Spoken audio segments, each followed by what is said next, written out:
Money on my mind, got my money in my mind, right? Money on my mind, got no time for that limelight. I'm from California, man, I guess we'll start with that. Banged out starter caps, glued to the cul-de-sac, looking like an artifact, trying to get their money back. Yellow jackets coming, mom about to have a heart attack.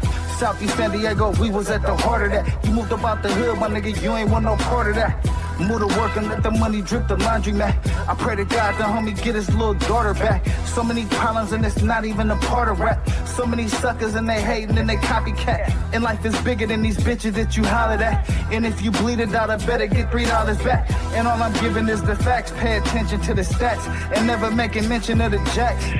Gotta keep the money stacked, work your way through the traps. Money motivated to the max. Money on my mind, got my money in my mind, right? Money on my mind, got my money in my mind, right? Money on my mind, got my money in my mind, right? Money on my. What up? What up? What up? We back. Yeah, we back. Now, you know they didn't want my mother. You know they didn't want my black ass back. You know what I'm saying? But we back, man. Welcome to the remix with Cali Dre, man. We in this bitch, man. What's up with y'all, man? How y'all living, man? Cali Dre is in the motherfucking building, man. And we finna get to it tonight, man. Hey, I've been gone a couple of days, man. A few things I had to take care of. A couple of I's and T's I had to dot and cross around this motherfucker, man. But we back. You know what I'm saying? I appreciate y'all for tapping in. Appreciate all the support, man. The comments. You know what I'm saying? Running the views up. Man, subscribe to the channels, man. I'm on YouTube. I'm on Twitch, Instagram. You know what I'm saying? TikTok, Threads, you know what I mean? Facebook, I'm on all that shit. Wherever you want me to be, I'm going to pull up on you. You know what I'm saying? That's all we do over here, man. You know what I mean? Let me know where y'all tapping in from, man. What city, what state, what hood, you know what I mean? What wall, what borough, you know what I mean? What district, you know what I mean? We out here on the West. We got districts and shit. We got all that, man. We got all that, you know what I'm saying? But, yeah, man, I got a good show planned for y'all, man. Let me go in a couple days. I know Trump did his thing, you know, his address to Congress and the nation yesterday, but yeah, I wasn't really feeling that shit, man, and I didn't really want to get that shit no kind of attention, you know what I'm saying? So, you know, I mean, a bunch of propaganda, a bunch of lies, a bunch of spin. Yeah, y'all can go watch that on y'all, man. I wasn't even entertained with it, man. I checked out a couple of seconds of it. And seeing my man get kicked out that joint holding up a sign that said black people are not apes, you know what I'm saying? Yeah. So yeah. Once I knew brother had to put that sign up, I knew it probably wasn't the type of party that I was into, you know what I'm saying? But yeah, man, we're gonna get into a little bit of politics tonight. We're gonna get into a little bit of everything tonight, man. I'm probably gonna start with some politics though.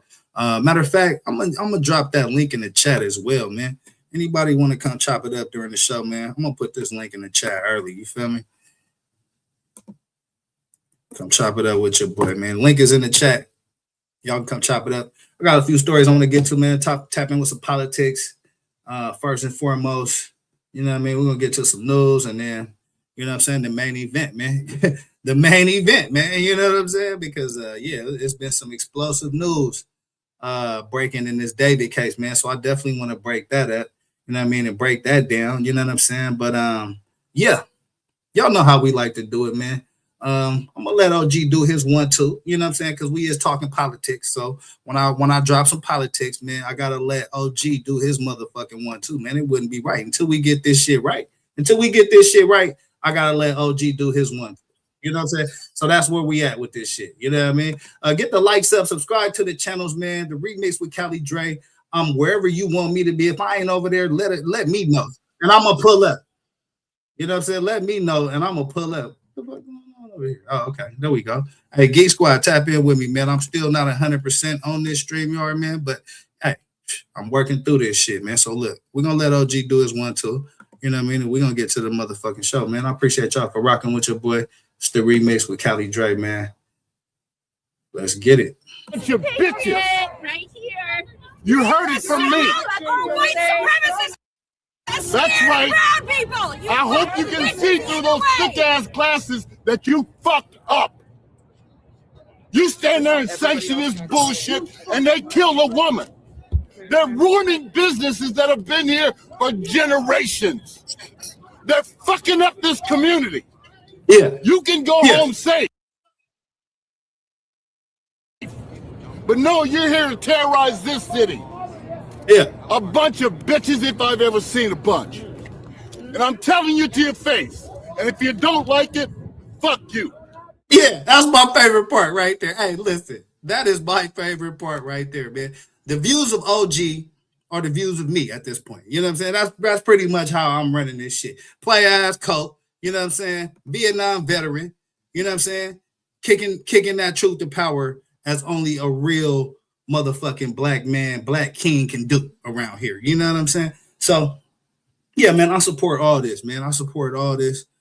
And as y'all continue to tune into this channel, y'all gonna see that. You know what I'm saying? I'm most definitely with all that, man. But I like to present mine in a more, educational type of way so people can feel like I want people to walk away with good information. You know what I'm saying? We could clown, we could have fun, we could laugh, joke, all that shit. But at the end of our conversation, man, I want you to feel like, damn, you know what I'm saying? I might have learned something from you, and hopefully you learn something from me. You know what I'm saying? And that's how we're gonna keep this shit, man. That's what I like to do. But yeah, man, here, listen, I got a couple of things I want to look at today, man. I was on my threads. It was a bunch of shit that came up. I was like, man, I gotta play some of this shit on this show. So, yeah, let me see how the fuck. Okay, I think I can pull that up like that. Woo wah. Let's go. Let me know where y'all tapping in from too, man. You know what I'm saying? Yeah, here we go. Yeah, let me put this on the stage. Here we go. So look, man, a bunch of ignorant ass shit was coming up, bro. So I'm just scrolling, man, and I'm looking at what's going on in this political climate that we got going on, man. And it was a bunch of stories that kind of stuck out, man. So I kind of want to go through some of this shit first and foremost. Matter of fact, before we get to this motherfucking pot, what the fuck is going on with this guy? What's going on with this guy right here, bro? This guy right here. This is your FBI director, bro. This is your FBI director right here. Kash Patel. On the taxpayer dime. Y'all paying for this shit. That recliner seat, you know what I'm saying? All that beer and peanuts and shit. Y'all paying for that shit, man. What is this? All kind of shit going on in the world. All kind of shit going on in America. The FBI needs to be involved in. And this is your FBI director right here, bro. It's out of control. This shit is just out of control at this point. Like, I don't even know what else to fucking say, bro. Like, I don't even know what else to say.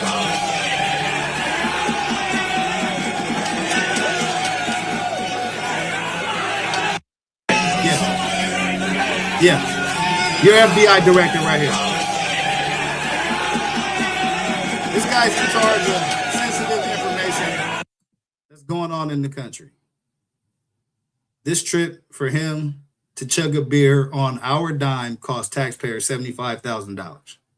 Not finding Miss Guthrie, not releasing the full Epstein files, just adding to another long list of Trump's corrupt administration using taxpayer money as their personal vacay slush fund. So I thought that was pretty important to comment on, man. I know the Olympics was over a couple of days ago, but I like to let things unfold a little bit, and there hasn't been any backlash about this, and that's the crazy shit that I'm talking about, bro. Listen, this one was crazy. The gold medal for protecting pedophiles goes to Kash motherfucking Patel, bro. Hey, that link is in the chat. If anybody disagree with me and my perspective tonight, hop your ass in this chat, man, and holla at your boy, man. It's the remix with Cali Dre, man. I'm just going through a little bit of things, man. Bernie Sanders dropped this. I thought this was pretty interesting, man. It says corporate super PACs are trying to buy the 2026 election. APAC 96 million, AI 150 million, crypto 193 million. This is not democracy, it's oligarchy. We must end Citizens United, most definitely, and establish a public financing of elections.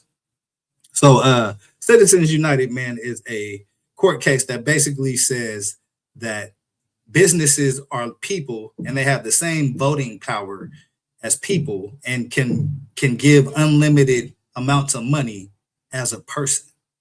And so ending Citizens United, I mean, it won't completely solve 100% the problem, but it'll solve 60, 70, 80% of the problem, because, you know, the outrageous spending in politics, you know, it makes it a little tough for everyday, you know, a person who's just a regular congressperson or a regular senator to have a realistic shot. So I think that's definitely something to pay attention to, man. Citizens United definitely overturning that is a must, man. I agree with Bernie on that. What? Hey, they on listen, they on his ass, bro. Epstein arrest 0. Nancy Guthrie still missing. The head of the FBI. This is what I'm talking about, man. Like, this is shit I'm talking about, man. Like, yeah, okay. All right, man. Yeah. What else is this shit? This is ignorant right here. I mean, it's pretty much, this is it. This is it right there, bro. FBI is following every lead. Yeah. Outrageous, man. The shit is outrageous. What else we got here, man? What else did I want to talk about? Oh, this is where I tuned in on. This is where I tuned in on the State of the Union right here, bro. This is where I tuned in. Representative Al Green ejected from Trump's State of the Union address after a bold sign that says black people aren't apes. And they try to rush his ass up out of it. But yeah, man. Why do y'all think he felt the need to have to hold that sign up there, man? That's my question, man. This is America's great again. Why would a man have to hold a sign up that says black people aren't apes? As a black person, I mean, I'm kind of interested in that question. You know what I'm saying? Why did he think that he felt the need to hold that in Congress? Oh, right here on the bottom, bro, trying to snatch the sign away from you. Like, nah, bro. Back up, bro. Back your ass up, bro. That shit ignorant. It's interesting shit going on in the world, man. What else, man? What else we got here? Anything else I wanted to talk about on this thread? Get the likes up, man. I appreciate y'all for rocking with your boy. Oh, yeah, let's get into a little bit of this, man. I thought this shit was kind of funny, man. Check this shit out. Hey, this shit is ignorant, bro. Check this out. If you need proof that propaganda is effective, just look at Republicans. They've been convinced that using their tax dollars to make their lives better with things like healthcare is socialism. If you need proof that propaganda is effective, just look. These shit is crazy. All that bro. imaginary $2. I can't wait to add my imaginary tariff check to my imaginary Doge check and buy all that imaginary $2 gas and cheap groceries. And I just know that great new healthcare plan is going to be here in 2 weeks because I'm a gullible MAGA shit for brains. I'm actually surprised these ignorant motherfuckers remember to breathe. I can't wait to add my imaginary tariff check to my imaginary Doge check. Hey, no, that shit is fucking ignorant, bro. That shit is fucking ignorant, bro.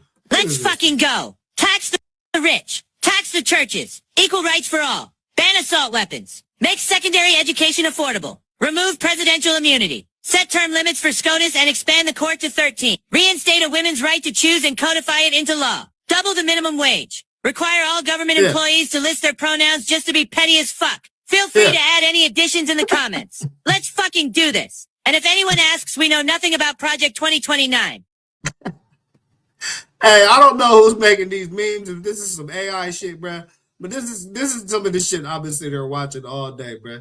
Like, these little memes these little cartoon, political cartoons is funny as shit, bro. I had another one, bro. But that shit funny, bro. Y'all let me know in the comments what y'all think about that shit. Hey, listen, they was talking to some Trump supporters today, too. What is this one? What is this? if you need proof that propaganda is effective, just look at No, Republicans. we already watched that one. Oh, yeah, we already peeped that one. Yeah, I got a bunch more of these, man. I've been sharing them on my threads, man. But that shit is crazy, bro. That shit is crazy. They've been talking to Trump supporters and shit. And I want to tap in on some of these conversations that are being had with Trump supporters, man. Get the likes up. To me? Oh, it's going to take a felon and a hillbilly to fix this. And how important to you is law and order? It is. It is. We've lost it in this country. But the shirt says that it's going to take a felon to fix this. Oh, Does yeah, that feel ironic to you? No. Could you read your shirt to me? Hey, listen, this is your voting public right here, bro. Like this is your average Trump supporter right here, bro. This is your average Trump supporter right here, bro. It means that the Democrats are stupid and that Trump should be president. What are the three branches of government? The three branches of government: legislative. Oh, fuck me. He's drunk, probably. Legislative. He's drunk, probably. Oh. You don't help me. Judicial. Yeah. Yeah. Judicial. Yeah. I don't know. What does this have to do? Phone a friend, motherfucker. Phone a Well, I friend. mean, this does have to do with Give this politics. motherfucker I'm a not lifeline. well informed, but I am informed a little bit. But you're tired of stupid Democrats. Yes. What is this? Bro said, I'm not well informed, but I'm informed. Listen, man. You know, I try to bring y'all, you know what I mean, like a realistic perspective about shit. And you know what I mean? Like, I just feel the best way to do that is just to let y'all see the shit that I be seeing, man. These are the people that are making the decisions right here, bro. That guy right there who's informed, but not informed, but just a little bit informed. He may decide the election. So that's why we need more of you motherfuckers to get off your ass and vote, bro. Like I'm not gonna ever tell you who to vote for. That's not my job. You gotta figure that shit out yourself. But I'm gonna point out all the goofy ass shit I can to illustrate my perspective. And yeah, man, that shit pretty goofy right here, bro. This shit pretty goofy right here, man. Get the like set. What else is on here that I want to chop it up about, man? Oh shit. Oh, here we go. Let me look at this. What is it? I don't care. I know what I want. I know what I want. Are you saying you don't mind if your right to vote would be taken away? I don't care. I know what I want. I know what I want. But you wouldn't be able to get what you want if you can't vote for it. I don't care. I've told you 3 times. I don't care. Are you? Okay, yeah, okay. So yeah, I mean that's what's going on, man. It's a bunch of, you know, uninformed people out there that are just riding the wave and following the trend. And it's more of them that are actually voting than people who have, you know, some 2 cents about themselves. So that's what needs to change, in my opinion, man. We got to get more people out to vote. We got to get more people informed, and hopefully we can get out of this goofy ass situation that we in, man. Why are 8 of 10 poorest states? I have a question for the Orange Tate Lickers. If liberals are such lazy moochers, then tell me why are 95% of the poorest counties in our country Republican? Why are 8 of 10 poorest states Republican? Why are red states the welfare states that always take more from the federal government than they pay in? I think we all know who the lazy moochers are. And I'm fucking sick of my tax dollars going to prop up your red shithole welfare states. I have a question. Hey, that's a fact. That's a fact. I happen to agree on that. I happen to fucking agree on that. All we have is a barely walking, barely talking pile of orange shit whose only real success story is convincing poorly educated Trumple fucks that although he shits on a gold toilet while they live in squalor, he's actually working to help make their lives better. Holy fucking shit. No intelligence, no ethics, no moral. Hey, listen. Oh, this was crazy right here. So it says a protester set up a memorial for Renee Good, the mother who was shot 3 times in the face by ICE. ICE responded by stomping on the memorial candles, man. So let me check this out real quick. Really, you fucking punk? That's what you're gonna fucking do? What? What? You know what the fuck is that for? What is that for? Back up. What is that for? Back up. What is that for? Back up. You're gonna push me? What is that for? Back up. What was that I don't for? give a fuck. You don't give a fuck about Back her? up, bro. This is why we're here. Back up. This is why we're here. Wow. Yeah. But what y'all think? I don't know. That might have been a little. I felt a little staged to me, bro. I don't know. That could have been a play. That could have been a play, bro. I don't know. Oh yeah, this was crazy. It says MAGA pulls a gun out on a kid that's out here protesting in the street. Let's check this. Have a gun. Man, MAGA is out here literally losing their minds. This racist piece of shit just pulled a gun on kids protesting against ICE and Trump. And this dude have a gun. These are kids that are protesting. He do got it. Peacefully protesting. Why he got the gun out on come up with a gun to intimidate people. I was on the way to Kroger. Okay. See that? It says pray first. Man, I know he didn't say pray first. Man, he just pulled a gun out on some kids to defend a pedophile protector. And these the ones that call themselves conservatives of God. See that? It says pray first. And look at mine. Love our neighbor. Okay. Okay, we're here for the same reason. The fact of the matter But is, the facts are, we don't want our children around somebody who is harmed during a peaceful protest. Really? Yes, sir. Really? The point is, today what happened is we have children part of a peaceful protest, something that you said you agree that they can do. okay.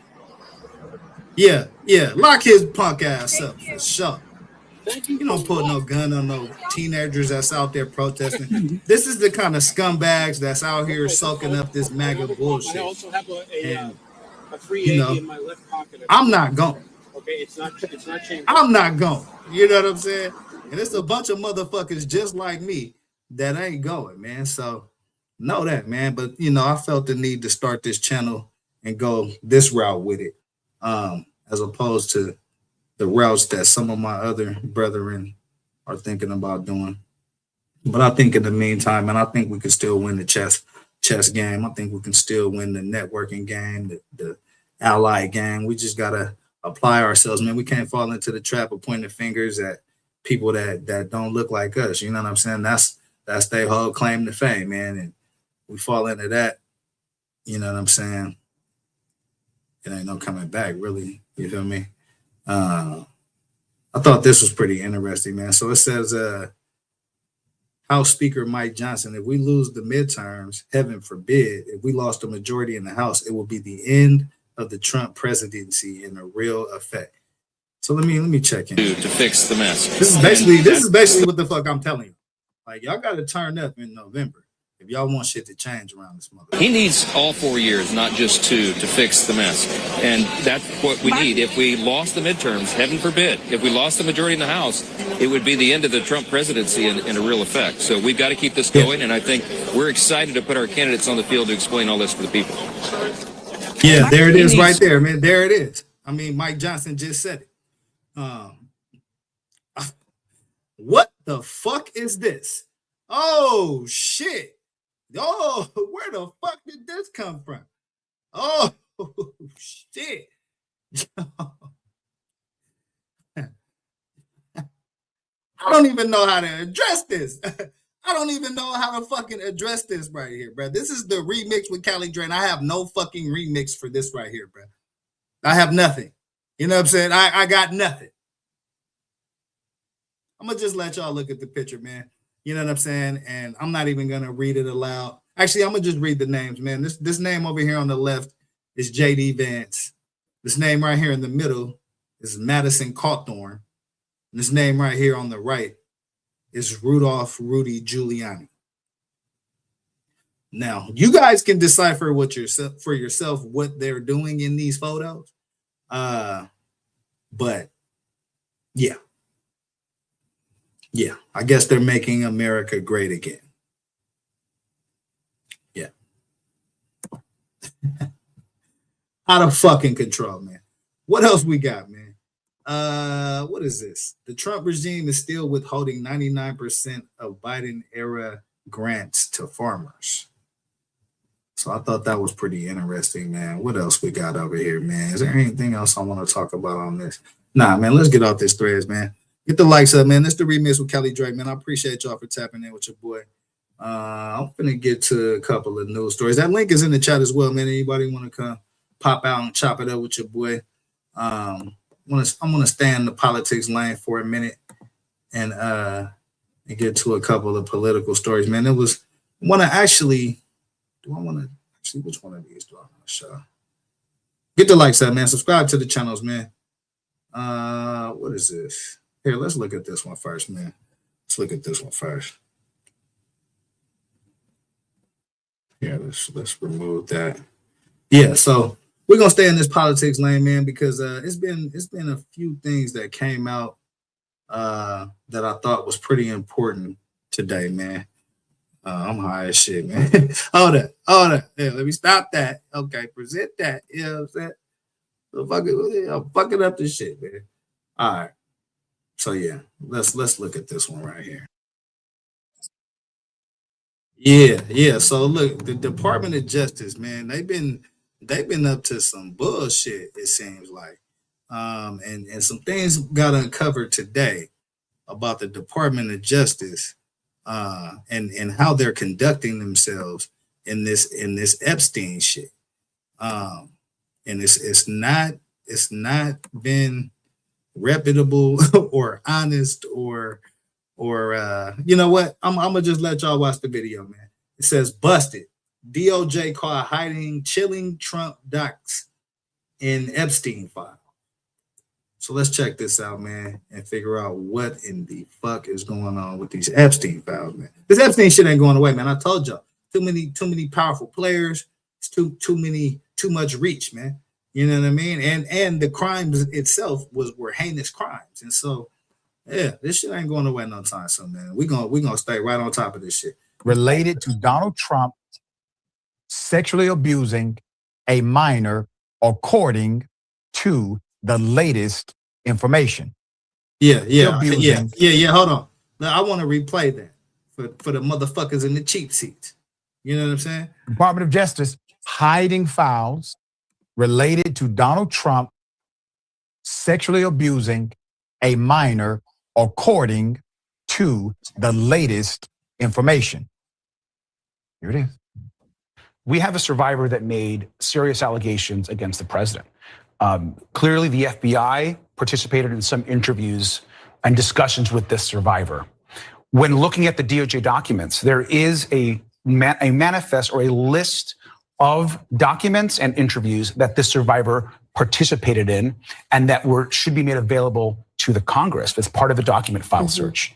But there's a series of documents and what appears to be possible interviews that the FBI conducted with the survivor that are actually missing, that we don't have access to. And to remind the public. Yeah, it's motherfucking documents that are gone missing. It's documents that they know exist, but now they don't exist no more. Like, we're viewing unredacted documents that the DOJ has in their possession. I'm very aware of the survivor, and why these documents are missing is a critical question right now for the DOJ. Most definitely. We got more information. Put it up full mass. The cover-up continues. It gets even deeper. The FBI is withholding and even removing Epstein documents that implicate Trump, including an interview with a minor who alleges Trump sexually abused her when she was 13. Wow, that's pretty fucking explosive right there. I mean, that's pretty fucking explosive right there. Missing documents. And I told you guys, there's about 1 million. Trump's name shows up 1 million more times in anywhere from, they said 200, I think he said 250 to 500 terabytes, which is like, I think they said 250 million to 500 million documents or some shit like that. So like there's hundreds of millions of documents that still remain. I thought it was only about 3 million, but they've actually bumped that number up. It's terabytes and shit. So yeah, this is explosive news right here. An updated report says between the ages of 13 and 15, dozens of FBI witness interviews from the investigation of Jeffrey Epstein appear to be missing from the massive trove of files released by the Department of Justice last month, according to a CNN review, including 3 interviews related to a woman who accused Donald Trump of sexually assaulting her decades ago. The FBI took the allegations against the president so seriously that it reportedly sent agents to interview his accuser a total of 4 times in 2019. Man, is it this? Hold up, bro. Hold up. Let me put myself back on the motherfucking big screen, bro. Is this the same motherfucking FBI that we just saw drinking with a whole bunch of beer and beer nuts all over his motherfucking face? Is that the same motherfucker that's investigating this shit, bro? Because if it is, we're all fucked and we're not going to get any answers at all. That's a fact. His ass over there partying with Team USA. How the hell are you going to get to the bottom of this shit? That's probably when the files went missing. They waited for his ass to hop on the plane. They was looking out the door like, hey, cash at? Cash still in the cash gone? Cash gone. Gave him a brew and some beer nuts. He gone. All right, bet. Hide the motherfucking Epstein files, bro. Hide the motherfucking Epstein files, bro. And that's what happened, bro. That's what happened. However, only documents regarding the first interview have ever been released. Okay. Independent journalist Roger Sollenberger revealed this month. NPR now reports that the missing documents from the next 3 interviews includes what appears to be more than 50 pages of documents detailing FBI sit-downs with the accuser. Wow. Who said she was around 13 when she was abused by the men, which included Donald Trump, in the early 1980s. Explosive. It is shocking. You know what I'm saying? It's appalling. You know what I mean? The nasty work, nasty motherfucking work, bro. If that's true, yeah. I mean, this is very much explosive shit right here. If this shit's true, you know what I'm saying? They saying there's missing documents on the Epstein files. They saying it's some explosive commentary that Donald Trump has partaked in some heinous behaviors. And so, yeah, I mean, where y'all stand on that, man? Let me know in the comments, man. Y'all think Trump guilty of this Epstein shit, or is he just being framed? You know what I'm saying? Y'all let me know in the comments, man, because what they saying, this ain't me saying this shit. They saying that Donald Trump is a guilty motherfucker, man. That's what they saying. That ain't what I'm saying. I mean, that's kind of what I'm saying, but they're saying it too. And that's why I'm saying it, because they saying it. And so, I mean, y'all let me know in the comments what y'all think is true. You know what I'm saying? Yeah, let's take a look at this. Actually, here, let's look at it a little bit more. Let's see what else they got. Pause for just a moment. Because if the allegation is true, which by all evidence it seems to be, the FBI, the Department of Justice, and other individuals who serve in that White House engaged in a massive cover-up scheme to shield one person, Donald J. Trump. Yeah, pretty much. Pretty much. I think that pretty much says it all. I think that pretty much fucking sums it up right there. Let's see. Department of Justice hiding files. Whoa. We just, whoa, brother. You ain't finna take my motherfucking show over, bruh. Hold on, bruh.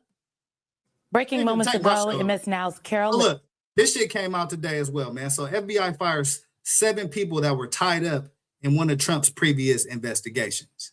So I wanted to look at this as well, because I thought this was pretty interesting. And Ken Delanian are reporting that the FBI has just fired at least 7 FBI agents and support staff as a result of their role in the classified documents case. This is involving records Donald Trump kept at his club at Mar-a-Lago. Now, that is according to 3 people familiar with the matter. An FBI spokesperson did not immediately respond to a request for comment on the terminations. Well, MS Now senior investigative correspondent Carol Lenig, who just broke that story, joins us. Also with us is Christina Greer, associate professor of political science at Fordham University. She's the... So Cash Patel, it says Patel fires FBI agents. When the hell did Cash Patel get a chance to fire FBI agents? His ass been out there partying with Team USA. I just showed y'all the clip. When the fuck was he? I'm about to flip this whole goddamn table over, bro. Like, when the fuck did he have time to fire some FBI agents, bro? Like, listen, I don't know what's going on in the government right now, man, but it seemed like a whole bunch of bullshit going on, man. It's a whole bunch of things being thrown out there to keep us away from talking about these Epstein files and to talk about why in the hell our FBI director is partying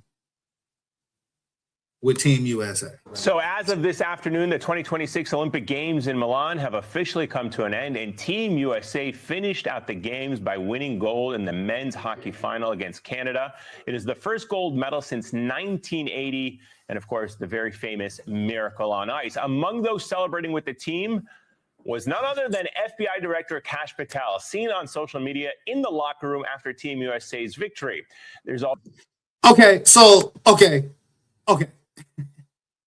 Y'all gotta help me here. Y'all gotta fucking help me here, bro. You know what I'm saying? TikTok MAGA Mongrels, I need y'all to help me, bro. Y'all always tell me I don't know what the fuck I'm talking. You don't know what the fuck you're talking about, man. You know what the fuck you're talking about, man. Okay, help me out here, bro. Why in the fuck is the FBI director partying with Team USA like he scored the game-winning fucking goal?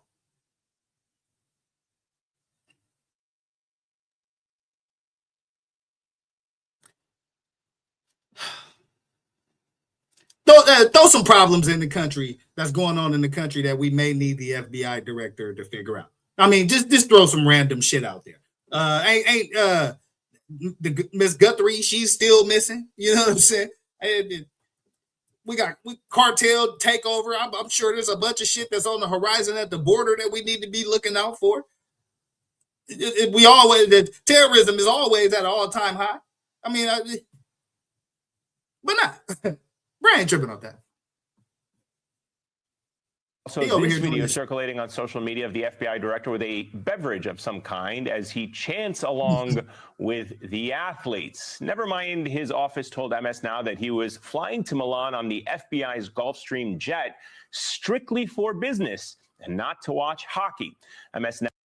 Okay, so he basically lied to the American people and said that he's going on a business trip. What kind of business is this? When did this become business? If this is business, I'm in the wrong fucking business. I'm in the wrong fucking business. This is business? Then I'm in the wrong fucking business. How do I get in on this business? Chance along with the athletes. Never mind, his office told MS Now that he was flying to Milan on the FBI's Gulfstream jet strictly for business and not to watch hockey. MS Now has not independently verified this video. We have reached out to Patel and the FBI for comment. Patel has since posted, quote, "For the very concerned media, yes, I love America," and was extremely humbled when my friends, the newly minted gold medal winners on Team USA, invited me into the locker room to celebrate. Hey, and he sound like a motherfucking groupie, bro. You a motherfucking groupie, bro. I just throw that shit out there, bro. Celebrate this historic moment with the boys. Joining us now, Pablo Torre, host of the Pablo Torre. Yeah, Pablo, listen, I already know what you're going to say, bro. This is some bullshit. Here, let me take over for Pablo real quick. You know what I'm saying? This is some bullshit. This is what your taxpayer dollars is paying for. Kash Patel to go party it up with Team USA on your dime when you probably out this motherfucker living check to check. And that's why I got a problem with this shit, man. You know what I'm saying? And that's why I speak up on this. And that's why I created this platform so that I can speak truth, my truth, black truth to power. You know what I'm saying? But let me know in the comments how y'all feel about that, man. That link is in the chat as well. If it's any TikTok MAGA mongrels that want to chop it up with your boy, you know what I'm saying? Holla at me. You know what I mean? I'm in the building. You know what I'm saying? But yeah, man, it's ridiculous, man, how at every turn this administration will try to take away from poor people and middle class and people who are barely making it in order to allow his administration and his family to party like a motherfucking rock star. You know what I'm saying? I want to party like a motherfucking rock star. You know what I mean? Like, what's this? What the fuck going on? So, you know, that's not what we really elected them to be doing, man. That's not why we, you know, put these people in office. And so this shit is outrageous to me, man. I'll be making light of this shit, you know, for the show when the lights is on. But this shit really, really, really bothers me from an administration that said that they were draining the swamp. I mean, this shit don't look like draining the swamp, man. This shit don't look like draining the swamp at all. It was a video I wanted to play to kind of break down. It was a good breakdown of some of this Epstein shit, man. So I want to take a look at this video real quick. I actually wanted to watch this a couple of days ago, but I didn't have time. But now we do. You know what I'm saying? It's the Remix with Cali Dre. I appreciate y'all for tapping in with your boy. Subscribe to the channels, man. YouTube, Twitch, Instagram, TikTok. You know what I mean? I'm everywhere you want me to be. And if I ain't over there, holla at your boy, and I'm a pop up like the State Farm guy. You feel me? So let's get this going, man. I want to show this video real quick, breaking down some of this with a special report. It's more of a timeline, like, and that's why I like it, because it gives a clear timeline of some of these things that people are a little bit lost on what exactly the whole Epstein, you know, uproar is all about. I think this video gives a good summary of that, man. Get the likes up.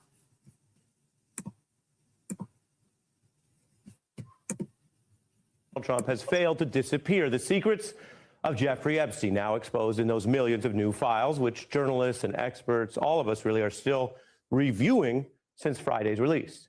But these new files have enabled us to update our legal timeline, which has reporting from the first 2005 Epstein probe into Epstein, his conspiracies, his bid to evade justice, and how the long arm of the law did finally catch up with him before his death in the custody of the Trump DOJ.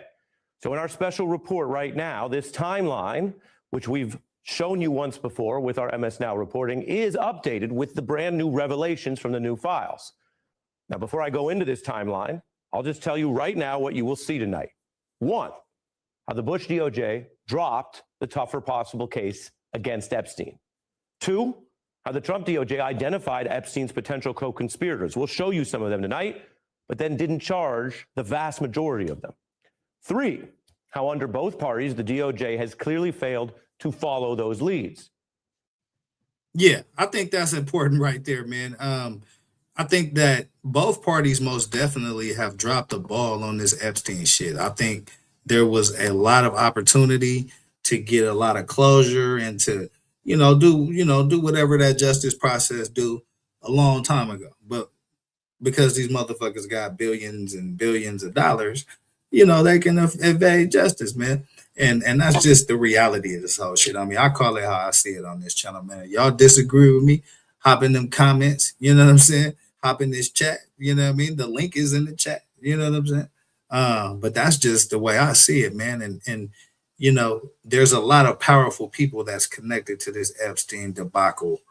And, there's a lot of money out there that's willing to protect and cover this up as much as they can. But, it's up to the people to keep pressing, man, to get that information, to know the truth, to finally find out what's really going on.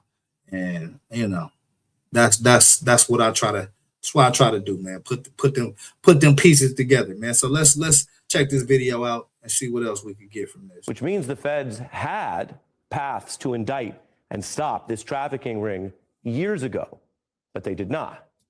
4, we'll show you how Trump's administration has top officials who falsely claimed that they had ended or limited their Epstein contact, and now they have been busted by their newly revealed emails in their own writing.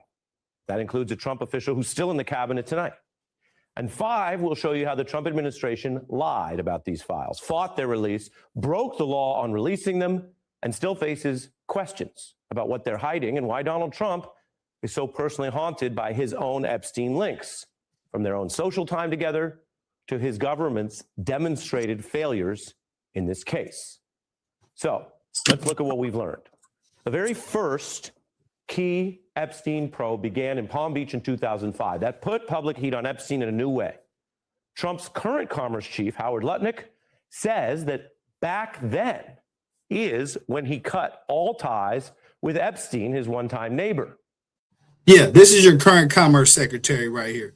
Said that he cut all ties with Epstein, but he didn't cut all ties with Epstein. So we'll return to that in a moment on this timeline.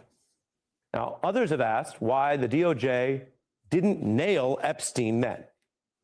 The brand new files actually show some prosecutors tried, and they had so much evidence on him that in 2007, prosecutors internally said they had the goods, that they had enough material, evidence, testimony on Epstein for an actual sex trafficking case of not one or two, but actually a dozen teenage girls.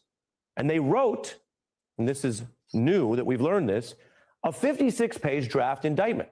So back then, some inside government were ready to charge Epstein for that whole terrible alleged conspiracy. But here's what I want to show you tonight, and this is newly revealed. That was the draft indictment, but it was discarded. The Bush DOJ never allowed it to be filed. The Bush DOJ never allowed it to be filed. So they had a draft indictment ready to go. They was ready to push play on this Epstein shit. And the Bush DOJ didn't allow that to happen. Why is that? And that was the big case. Instead, the top prosecutor, later a notorious name, Trump official Alex Acosta, at the time, he let Epstein off the hook with that controversial secret deal. And that meant just 1 year in prison for the lesser count of soliciting prostitution. What?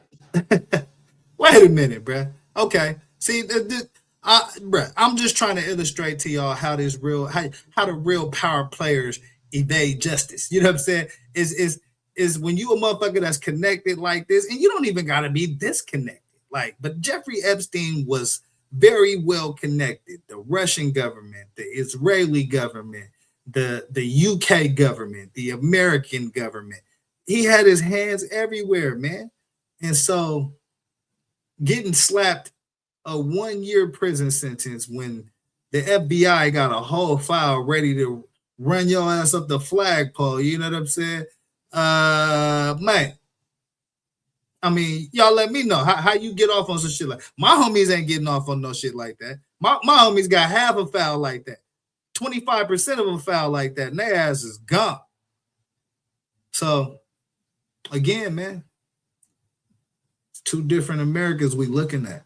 Costa and others have argued that this was basically the case they had, that these things are complicated.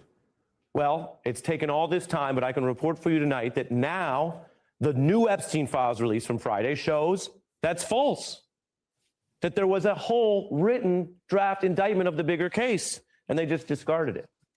So what happened? Some prosecutors had that case written up, ready to go. We've now seen it, but their bosses, this later Trump ally Acosta, or perhaps bosses in Washington, discarded it. Now, Epstein got out, and he continued his activities. The difference at this point in time is the public was actually on notice of at least his conviction of as a sex offender, even if it was, as I mentioned, lesser than the other potential case.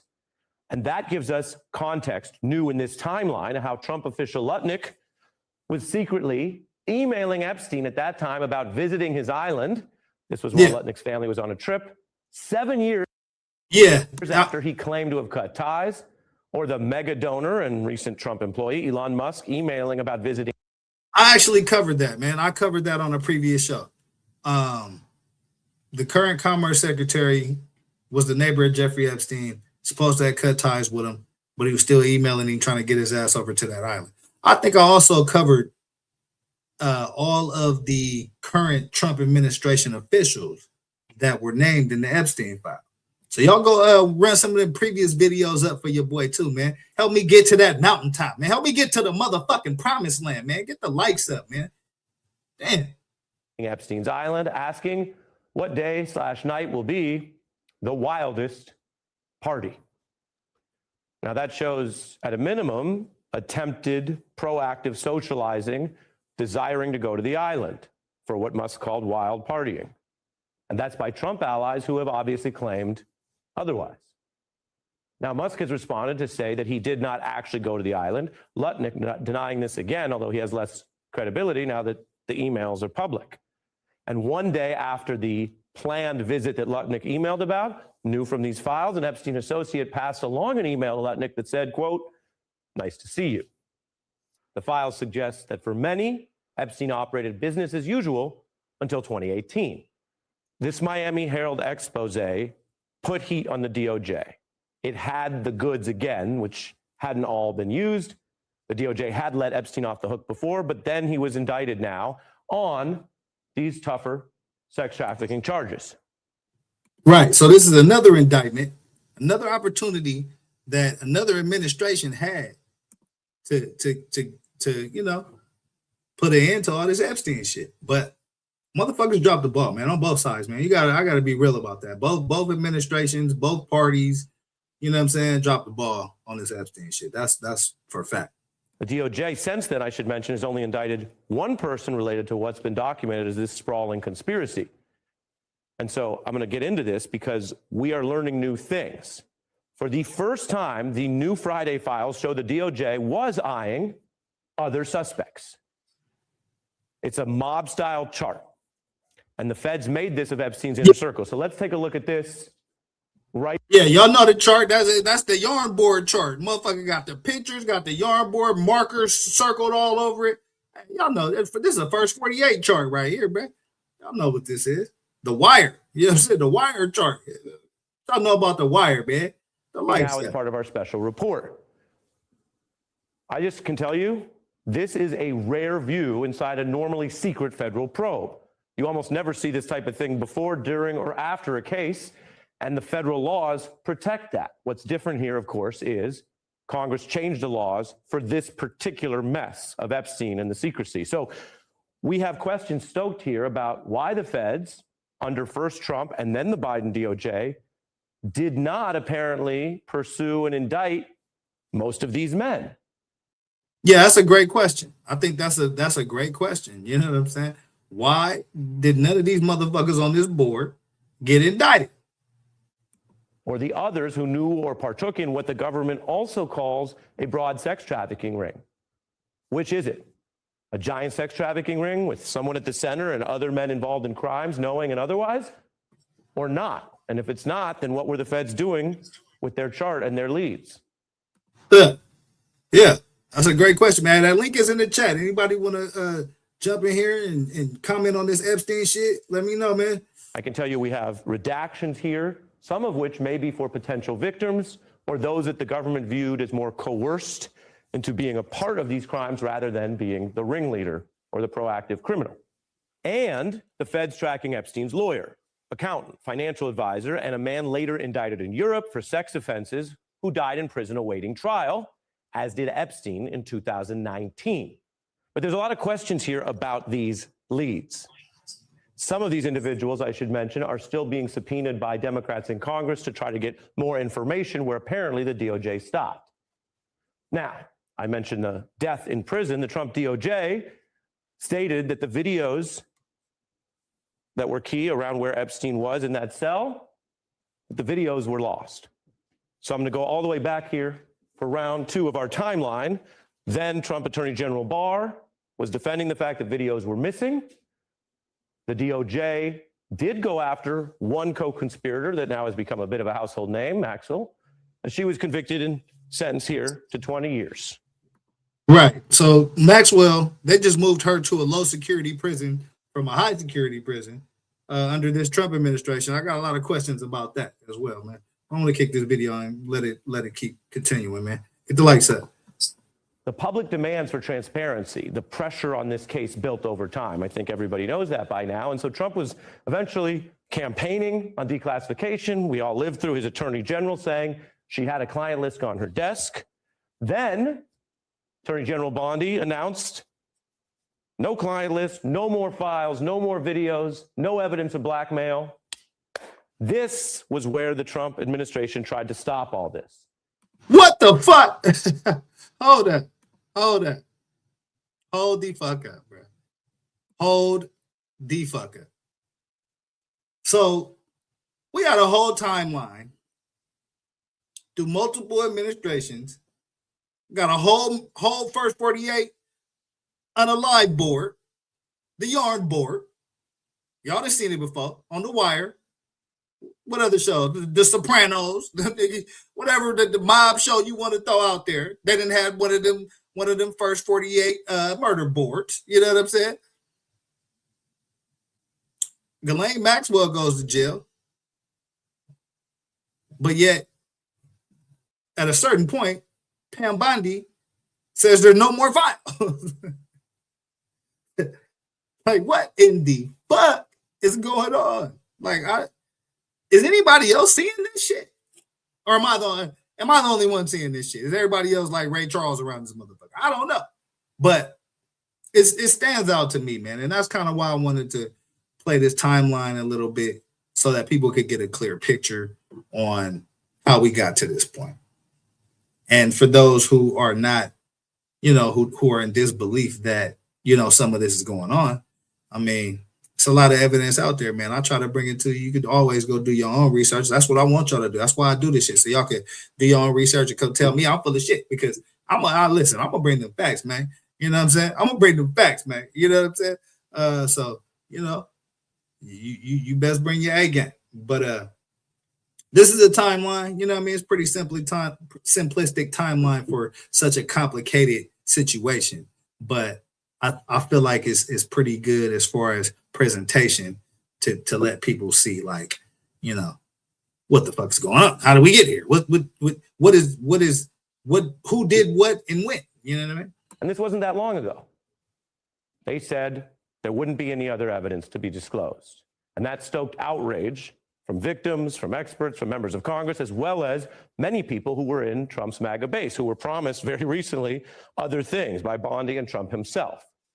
Then Trump did something very unusual. He sent his loyal attorney, now at the DOJ, for this unusual interview with Maxwell, as I've reminded you, the only other person charged for anything. And she was upgraded to a better prison facility. As for Musk, whose emails had not been exposed yet, well, he was claiming that Trump was in the files when they had their fallout. Again, the timeline is striking because we now know what Musk knew apparently, but no one else did in public, which is that he was asking to go down to the island by email. Musk, who understands technology, knew or had reason to know he was in the files. Yeah, most definitely, Brad. This motherfucker working on robots. He got some kind of, technology that lets him know, what's going on. And plus, he was in the White House with Donald Trump for the first 6 months of his administration. So I'm sure he still got contacts and connections and all that shit, man. So don't think that this motherfucker right here on the bottom left right here, you know what I'm saying, Elon Musk, don't think he's not still tapped in. You know what I'm saying? But yeah, y'all let me know in the comments what y'all think about this, man. Thought it was a pretty good little timeline. We're gonna check in with a little bit more, then we're gonna move along to the next segment, man. But I feel like this was a good timeline to show. Get the likes up. As for Lutnick, well, remember, he claimed he wasn't involved or in contact. That is undercut by the emails. And at this time, whether he realized the files were ever going to come out or not, he was working for an administration that now was backing secrecy. He then was talking, while in office, about Epstein being a blackmailer. That's what his MO was, get a massage. And what happened in that massage room, I assume, was on video. This guy was the greatest blackmailer ever. Blackmailed people. That's how he had money. Yeah. Like, listen, I want y'all to understand the level of underworld activities that's going on. You know what I'm saying? You just heard the current Commerce Secretary say that Jeffrey Epstein was the greatest blackmailer basically in the history of blackmail.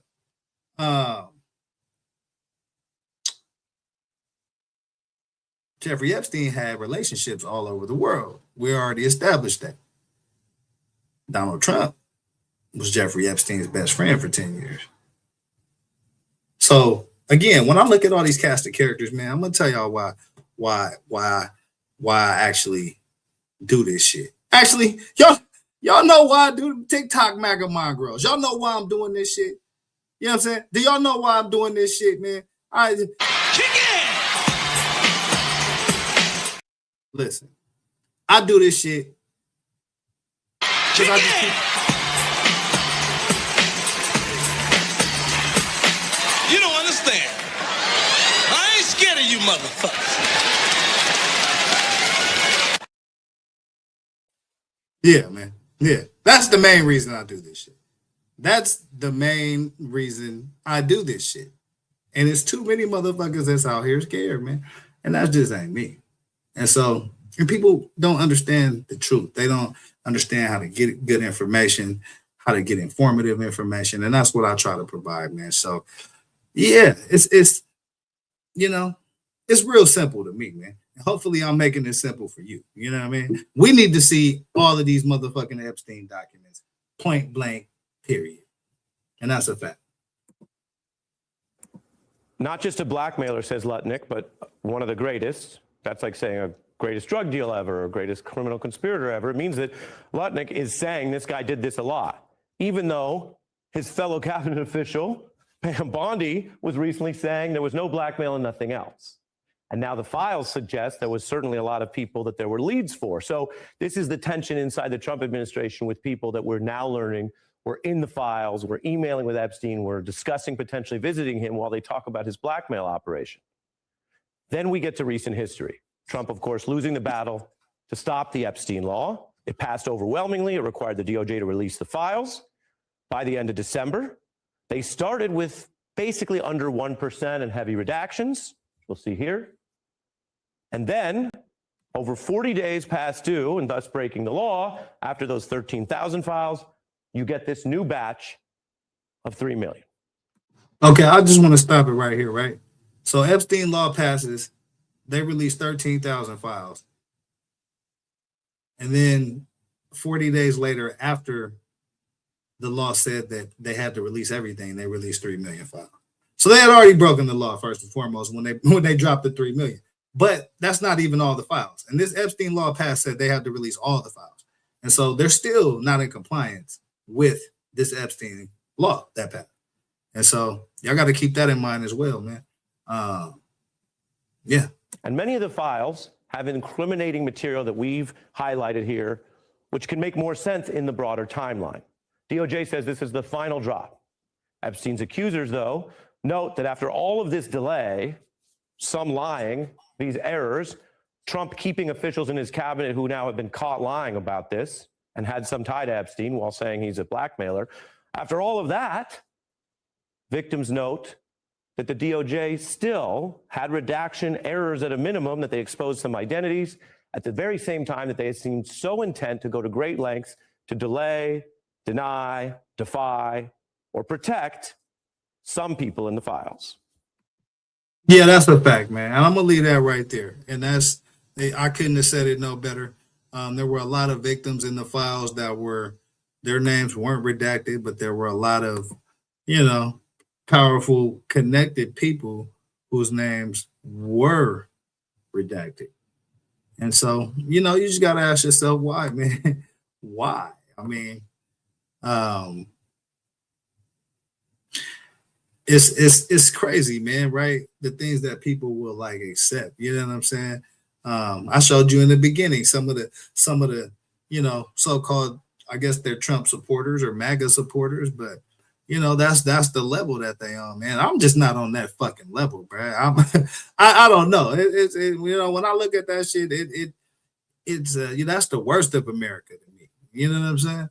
A black man out here hustling, trying to educate his people. This is the best of America right here, man. So hit that motherfucking Cash App. Get the subscribes up in this motherfucker. Get the likes up and help a black man reach the mountaintop. You know what I'm saying? Help me get the Plymouth Rock. You know what I'm talking about? But yeah, man. Let me know what y'all think about that. You know what I mean? We're gonna shift gears a little bit. I just wanted to get into some politics. You know what I mean? I haven't done a deep dive into the politics in a while, in a few shows. So I wanted to get back to that, but we're gonna move right along, man, because I got a few other stories that I want to cover, man. This is the remix with Cali Dre. I appreciate y'all for rocking with your boy, man. I got a few other stories that I want to cover, and then we're gonna get to the main event because there's some explosive news that dropped today. And yeah, we're gonna get to that, man. We're gonna get to that. I want to show this story right here. Take a look at this video. This is a story that I've been that was on my radar, man, and I wanted to cover it, but you know, I've been doing a bunch of different kind of shows, man. If y'all been checking in with the channel, man, you know what I mean? I did the Tupac and Biggie shows, man. Go check them out, man. I appreciate the comments and feedback I got on those as well, man. Did a couple other shows, but I wanted to show this story, man, because I thought this was just wild ass shit. And so let's break this down. It says NYPD officer indicted on assault and other charges for 2 on-duty incidences. So let's check these on-duty incidences and find out what in the fuck is going on, man. This is the remix with Cali Dre, man. I appreciate y'all for rocking with your boy, man. Take a look at this video. A plainclothes NYPD officer, who we now know as Karan McFadder, comes from behind a gate, ordering a man to get out of his precinct. I need to know your badge. I'm not giving you nothing. Get out my precinct. Oh, you see this? As the confrontation continues, you can see the officer is being held back, and you hear him tell the man he's lucky that he's on the job. We live in a world that's highly, highly surveilled, and especially inside of a police station, for someone to behave like that, you know, this is somebody who doesn't care. Yusef says this all started about an hour before, when he watched the officer driving recklessly through a crowded park and asked him for his badge number. Instead, you see the officer open the door where Yusef stood and appear to pepper spray him before driving off. That's okay. So we have looks like a local street reporter out here hustling, doing his thing. You know what I mean? And we have a Brooklyn police officer who looks like he's chilling in the park, ain't doing his motherfucking job. It looked like he's on a lunch break to me. But I guess the reporter started filming him on his motherfucking lunch break. He figured out he wasn't doing shit. He's sitting in the park. You know what I'm saying? He probably eating a bunch of motherfucking donuts. And yeah. The cop gets upset, starts to pepper spray shit. So let's figure out what else is going on in this situation, man. That's what led him to the precinct to file an official complaint. A little bit unexpected, but I can't say I'm completely surprised. It was here at the 72nd precinct where Officer McFadder had been stationed that the confrontation occurred. It's also where he's accused of slapping a 60-year-old man in the face while he was handcuffed. What? Oh, this motherfucker's out of pocket. Oh, this motherfucker's out of pocket, bruh. Nah, bruh. I know I didn't just hear that shit. Nah, hell nah. Hell nah. A 60-year-old man in the face while he was handcuffed. Nah, hell nah. I still don't believe it. I still don't fucking believe it, bruh. Nah. So where he's accused of slapping a 60-year-old man in the face while he was handcuffed. I just think of, you know, what if it was some little old lady in the neighborhood? You gotta be shit. And like, if she would have gotten treatment like that, I wouldn't be surprised if she just kept her mouth shut forever. McFadder is now facing several charges for assault, misconduct, menacing, and attempted coercion. But according to the most recent report from the CCRB in 2025, this isn't the first time he's accused. Some complaints date back to 2006. After the CCRB complaint, Brooklyn officer facing assault charges, former complaints date back 2 decades. All right, this is what we up against right here, man. This is what the fuck we up against right here, man. You know what I'm saying? This is what the fuck we up against right here, man. It just is unbelievable, bro. It's unbelievable. But yeah, I thought that was an interesting story. He started pepper spraying, bro, because bro want to come and make sure you doing your motherfucking job to be out here protecting and serving. You in the park ain't doing shit. And then want to get mad, hop out and start pepper spraying shit. Man, Slap them charges and slap them cuts on his motherfucking ass, man. You on the other side of the damn law now, son. You know what I mean? Good luck. But yeah, let's move to the next story, man, because that shit kind of pissed me off. This shit right here. Another horrific case of child abuse has emerged. Yeah, a horrific case of child abuse right here. Bro said it perfectly. Las Vegas father accused of sex trafficking his own daughter. Another horrific case of child abuse has emerged out of northern New Mexico. A Las Vegas man is accused of sexually exploiting his daughters for years. A warning, some may find the details of this story disturbing. News 13's Bianca Hoops reports from Las Vegas. I'm really wondering, what does it take to keep our children safe? And how, as New Mexicans, do we break this cycle? Shocking and graphic details outlined in court records describing sexual abuse of two girls as young as 4 and 7 years old. Their father, 43-year-old John Lee, charged with 2 counts of human trafficking. Investigators say from 2012 to 2009. Yeah, this is the scumbag right here. This is the motherfucking scumbag right here that's sex trafficking his motherfucking daughters, bruh. Yeah, bruh. Yeah. Get a good look at this punk motherfucker right here, bruh. Unacceptable, man. Get the lights up. Charged with 2 counts of human trafficking. Investigators say from 2012 to 2019, Lee allowed other men to have sex with his daughters in exchange for drugs and money. That includes Jonas Romero, who's accused of sexually penetrating one girl when she was 13 years old. He was arrested today in Rio Rancho. According to court documents, the daughters told investigators the incidents happened in the Las Vegas Walmart parking lot and at his home. Oh yeah, nah, this motherfucker's a scumbag, man. Hey, look, they gonna put elbows and timbos all over this motherfucker forehead. Hey, Hog, salute, man. Hey, listen, boss man Hog, salute, man. I appreciate you for tapping in. Hey, one of my A1 day ones right here, man. Producer, you know what I'm saying? Y'all go look him up on the internet, man. He got some good music out there. You know what I mean? Hey, he doing this motherfucking thing, man. I appreciate you for tapping in, fam. But yeah, Las Vegas father accused of sex trafficking his own daughters, bro. It doesn't get any more despicable than this, bro. After the sexual exchange, the girls say they would be offered a toy from Walmart. Child welfare advocate Marilyn Beck.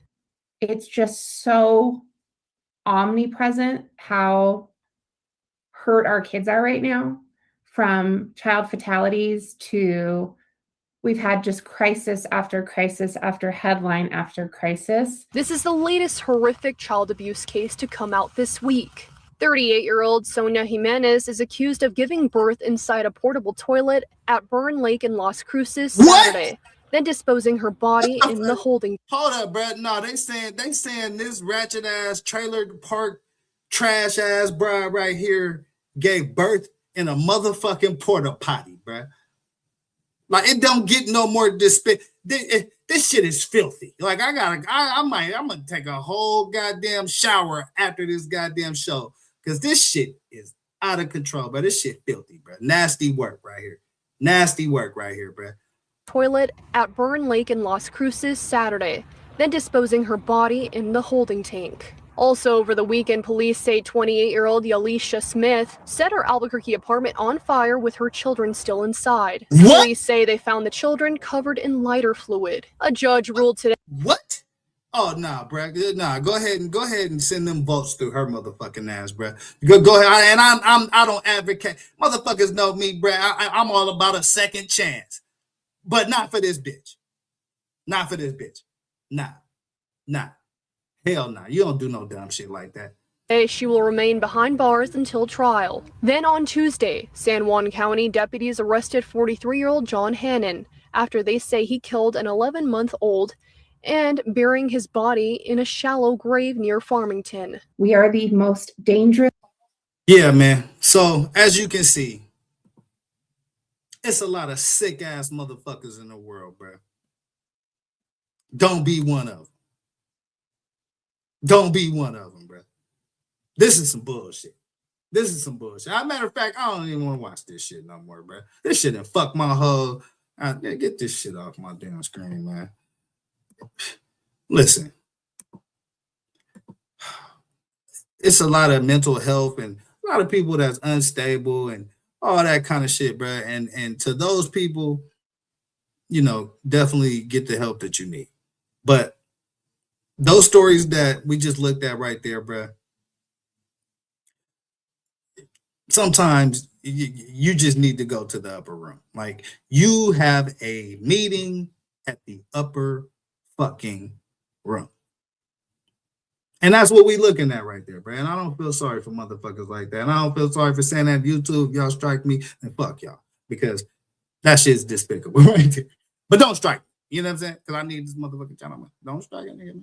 But yeah, we're gonna get to the next joint, man, because yeah, that shit got me all out of focus, man. Because again, man, we as a people, man, it's too easy to try to get over on motherfuckers, to try to take advantage of motherfuckers, and you know what I'm saying? But that ain't it, man. That ain't it, man. That's a part of the reason why the youth is so fucked up and misguided and undecided. Is, you know what I'm saying? That's why motherfuckers out here running around taking lives senselessly, man. We gotta get a better compass about our shit, man. And so yeah, I'm gonna use my voice to try to tell these motherfuckers, stop doing all this dumbass shit out here, bro. Stop doing all this dumbass shit. If you got a problem, go get yourself some motherfucking help, bro. I don't want to hear no excuses, bro. Like, I'm tired of the motherfucking excuses, bro. If you got a problem, go get you some motherfucking help. Simple as that. But yeah, we're gonna move along, man. I think I kind of made my point on that shit, man. What else did I want to talk about, man? There's been a bunch of shit going on that I wanted to cover. What we looking like on time, man? Yeah, we cool, man. Let's look at this story right here. Yeah, I gotta try to get to some lighter shit, man. Yeah, let's look at this shit right here, man.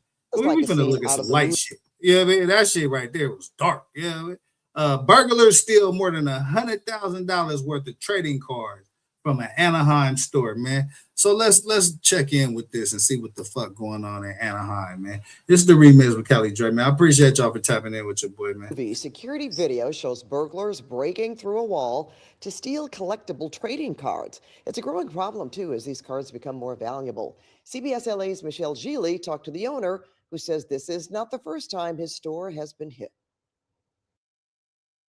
So this is the big hole in the wall that these guys were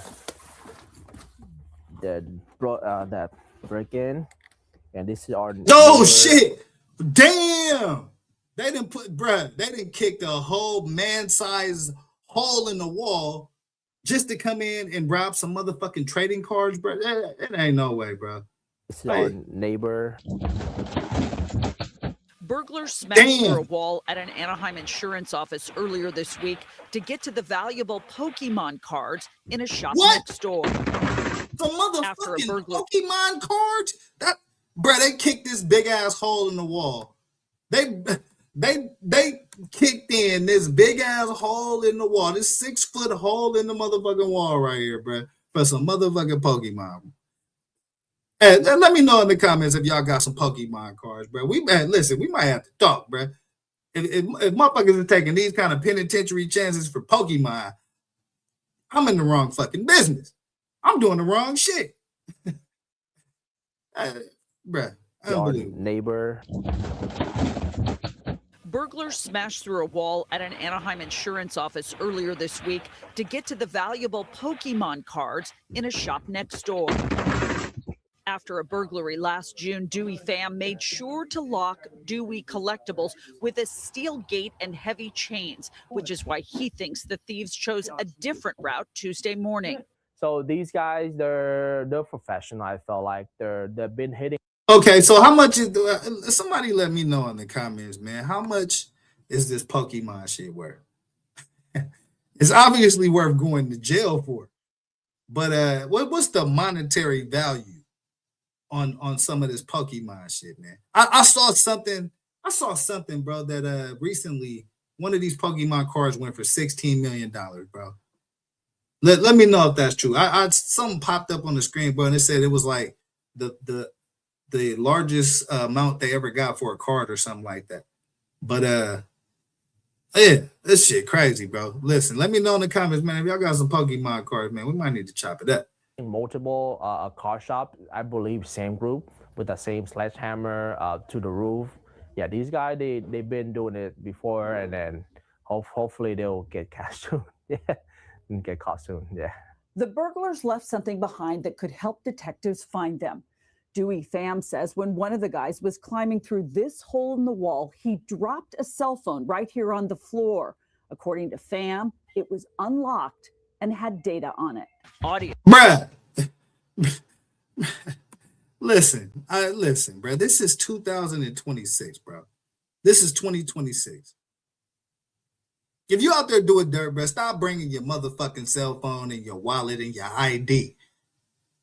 Please, bro. Like, I kind of see where we are in the world, bro. Like, I just be picking up on shit like that. Like, it's a bunch of dumbass motherfuckers. Like, this, I guess coming through the wall was a smart part of the lick, but dropping your wallet and dropping your cell phone, yeah, that's not too smart, man. Yeah, man. If you can't be good at it, man. That's what they always told me. You know what I'm saying? If you can't be good at it, motherfucker. From one of the security cameras even caught a burglar looking for it.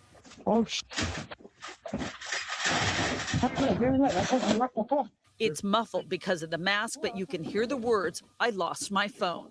Pham is still tallying his losses, but estimates it's more than $100,000 worth of Pokemon and one-piece trading cards. 100 bands. December in Burbank. 100 bands.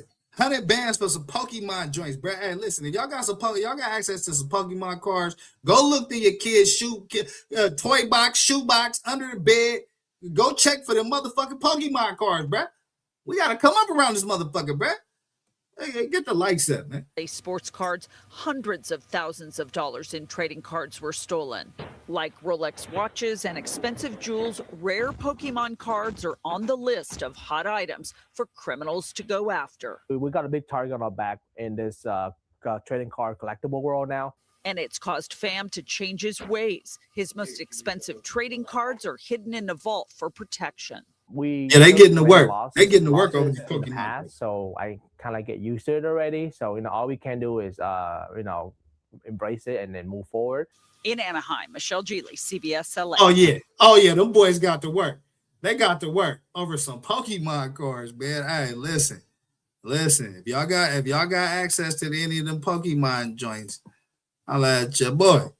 You know what I'm saying? We're slaying the motherfuckers right here on the show. You know what I'm saying? But I need my cut. You know what I'm saying? I needs my cut. But we're slaying the motherfuckers right here on the internet. Yeah, fuck it. Yeah, the legal ones. If y'all got some of them black market joints, allegedly. You know what I'm saying? But anyway, we're gonna move along, man. What else did I want to talk about, man, before I get to the reason that I decided to jump on this motherfucker, man? The big story, man, the main event. Oh yeah, you know what? It's actually a couple of things I want to show y'all, man. So let's look at this real quick. Man. Get the likes up, man. Subscribe to the channels, man. The Remix with Kelly Dre on YouTube, Kelly Dre everywhere else, man. Kelly Dre 619, all that shit. You know what I mean? Pop that in, you'll find me, and I'll find you. You know what I'm saying? That's all the fuck we do. And I appreciate everybody that's been running this shit up too, man. You know what I mean? Yeah, keep subscribing, share the live, share the videos, all that, man. Yeah, go to my man Boss Man Hog channel too, man. You know what I'm saying? He over there kicking out dope music, man. Producer, you need some beats, you know what I'm saying? You need a verse, you need a 16, you know what I'm saying? I like my mans, man. You know what I mean? What else did I want to show y'all, man? Let's look at. Yeah, I'm high as shit. High as shit, this motherfucker, man. I be having so many stories that I want to cover, man. Like, damn, what the people gonna rock with? Matter of fact, if y'all got stories too, man, y'all want to show on the show, you know what I'm saying? Send them to me. I'll run that shit. You know what I mean? I like to run stories that have video or like, you know what I mean? If you know, that's the best way because people can actually get a sense of like what's going on, man. Like this story right here. Local 10, we are seeing dramatic new yeah. So this is some wild shit right here. This is some wild shit right here. It says ex-boyfriend accused of shooting Miami salon owner in the leg. I want to check this out, man. This shit is out of control, man. Get the lights up. video of the moments when a man went to his ex-girlfriend's workplace and began shooting. Police say that he went there to confront her about their relationship and then shot her. Local 10's Roy Ramos live now in Miami with our exclusive today, Roy. Ladies, protect your motherfucking neck, man. Protect your motherfucking neck. And the victim says she's been trying to get away from the suspect for years. She's ignored his text messages, she's ignored his phone calls, but he still shows up to her place of work. It's what happened next, she said, she never expected.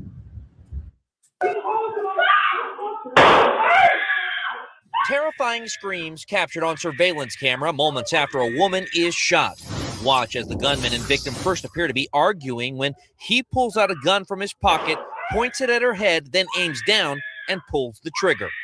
The woman shot in the leg and bleeding as she's seen stumbling back to her suite. The shooter taking off, but the gunfire prompting neighboring business owners and their clients to run for cover. Surveillance camera moments after a woman. Muted, bro. Look, I'm on mute like a motherfucker, man. Look, he not playing no games, bro. He showed up trying to figure out what's going on with their relationship. Ladies, how many of y'all ever dealt with a crazy ass nigga like that? I mean, put it in the comments if you have ever dealt with a crazy ass nigga like this, or you know what I mean. If the nigga sitting next to you right now, you know what I'm saying, just put something in the comments like one or emoji or some shit. You know what I mean? But yeah, you got to be careful, man. You got to be fucking careful out here, bro, because all things that look cool and situations that look straight, man, sometimes they end up like this, bro. Terrifying screams captured on surveillance camera moments after a woman is shot.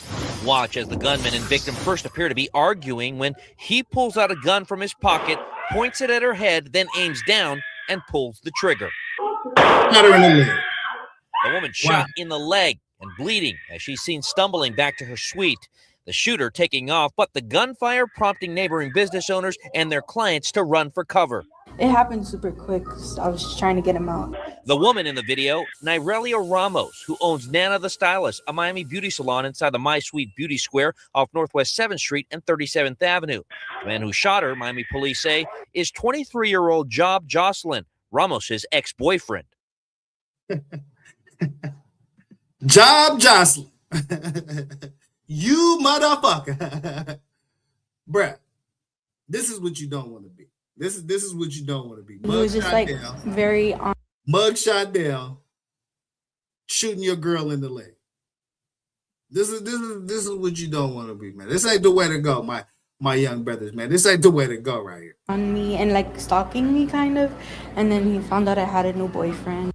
The new relationship, Ramos said, infuriated Jocelyn, who began repeatedly calling. Listen. I think I understand. I think I see what's keeping him around. I think I see what's keeping him around. Jocelyn began repeatedly calling and texting her, but it's when he showed up to her business, she worried what he would do next. I got scared when I saw him. I was just trying to get him out. As soon as I saw him, I just kept telling him to get out, get out, get out. I grabbed my phone and I dialed 911 and I showed him because he wouldn't leave. And that's when he pulled out the gun and shot me. While Ramos continues to recover from her injury, her hope is that the man who nearly took her life will remain behind bars with no chance of bonding out. Oh yeah, if he get out, it's gonna be trouble. It's gonna be trouble. It's gonna be trouble.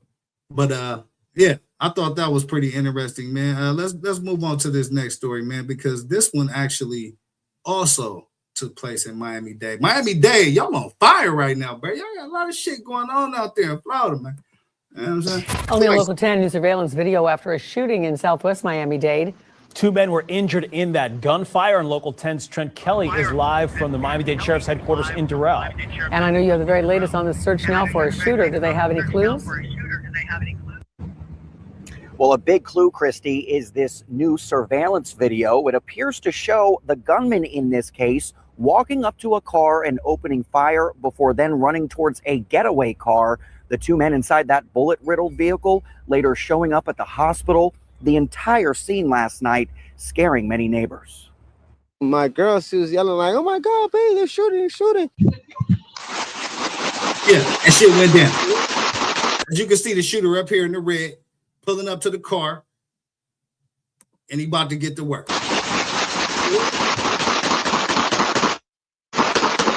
Surveillance cameras capturing the sound of gunfire as a man in a red shirt appears to shoot at a white car parked steps away from a home. The apparent gunman later running away. He was letting them go. The apparent gunman later running away. The shootings startling neighbors in this Southwest Miami-Dade neighborhood. When I go outside, the apparent gunman later running away. He was letting them go.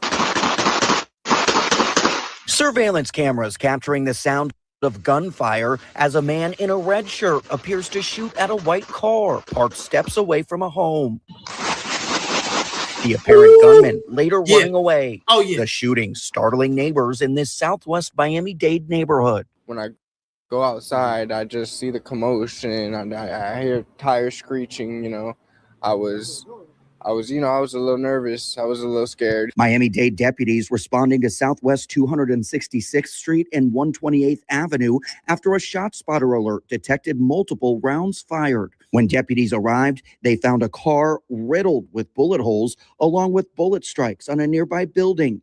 Witnesses say another car may have been involved in the gunfire. When I went outside, all I just seen was the white car just took off. It had a lot of bullet holes on the white car, too. As deputies secured the scene and started... Yeah, how many is that? This is like 15, 16 markers out there. Yeah, he got to work out there, man. But yeah, this Miami-Dade, man. You know what I'm saying? Miami-Dade, y'all on fire right now, man. For evidence, investigators say 2 men later arrived at a nearby hospital suffering from gunshot wounds. Detectives believe both were injured in the same shooting. Okay, so 2 men showed up to the hospital, both had gunshot wounds. Did they show up to the same hospital? Hold on. Did they show up to the same fucking hospital? At a nearby hospital suffering from gunshot wounds. Detectives believe both were injured in the same shooting. One of the victims now listed in stable. So these motherfuckers showed up after the shooting. These motherfuckers show up to the same goddamn hospital. Wow. They lucky it didn't go down at the hospital, bro. It had a lot of bullet holes on the white car, too. As deputies secured the scene and started searching for evidence, investigators say 2 men later arrived at a nearby hospital suffering from gunshot wounds. Detectives believe both were injured in the same shooting. One of the victims now listed in stable condition, while the other remains in critical condition, fighting for his life. Neighbors say they're shaken and hoping whoever is responsible is caught before it happens again. Yeah, that's out of control, man. That's out of control. Now it's been a lot of gunplay incidences, man. 3 charged in a Macomb County mansion ambush that happened. They appear in court. So I want to check in on this. New details tonight. An alleged murder plot targeting a Macomb County business owner. 3 people are now charged in last year's shooting of Eddie Jawad at his home. Now Lauren Kostick is live in the newsroom with that explosive testimony that was revealed in court today. Lauren?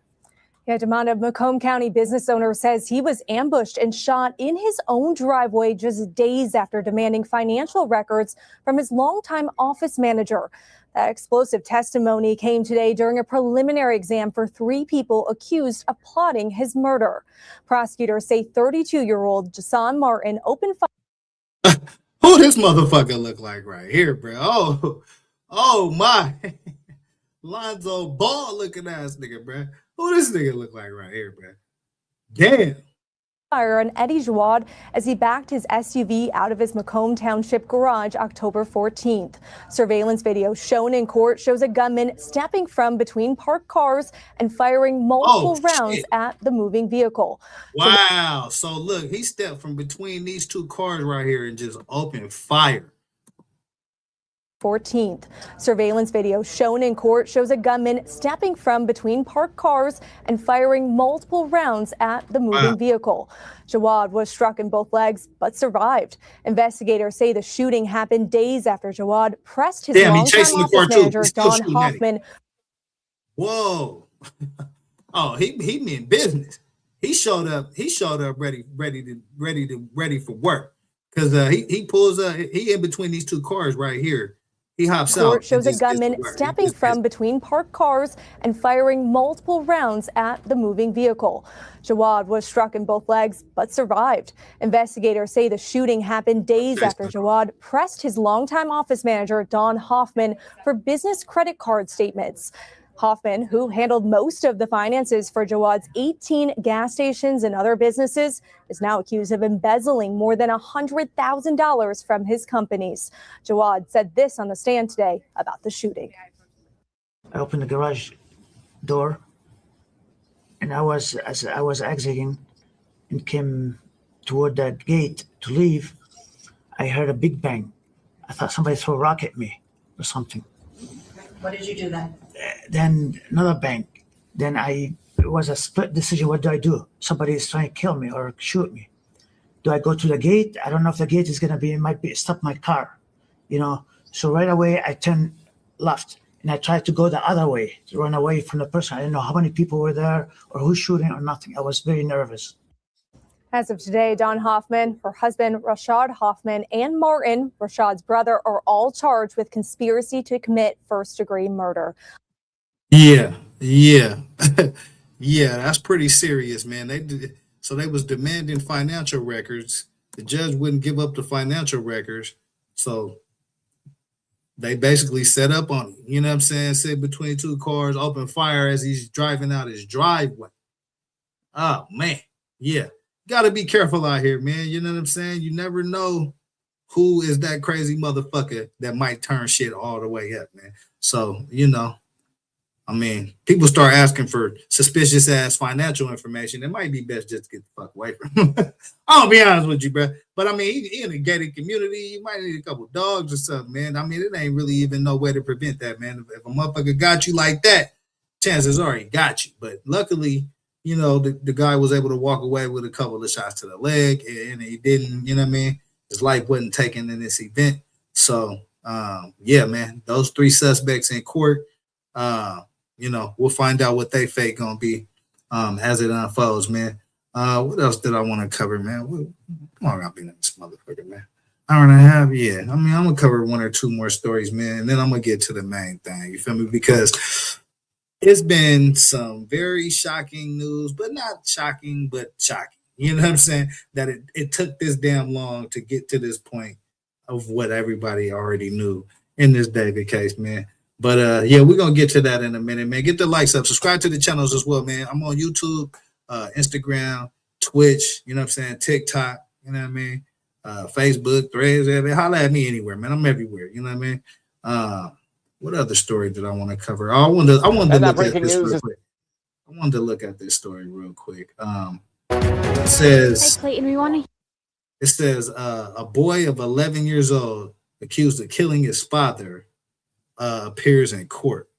So an 11-year-old got busy on his pops.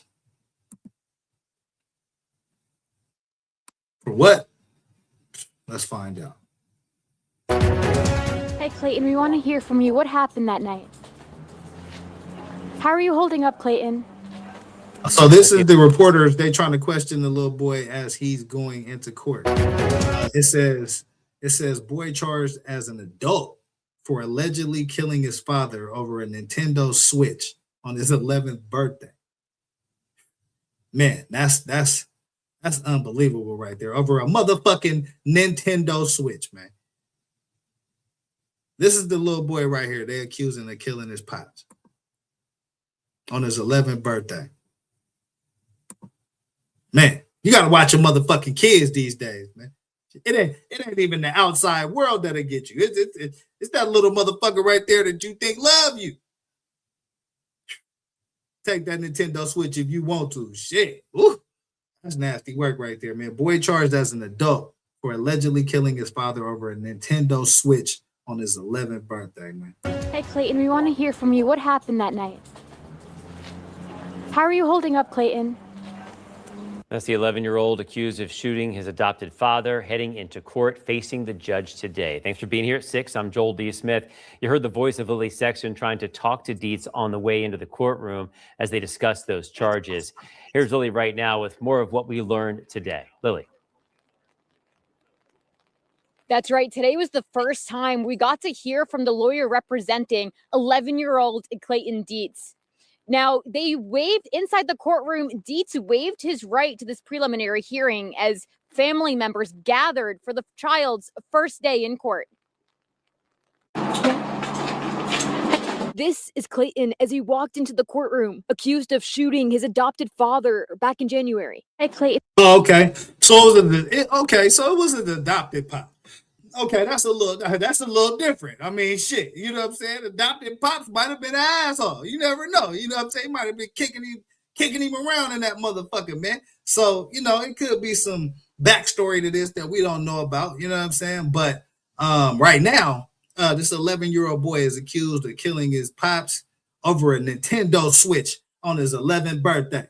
You know what I'm saying? Yeah. That's that YP post shit. Because man, listen, my son, man, and I think most Black parents can relate to this. When you parenting your kids, you got to stay on them, man.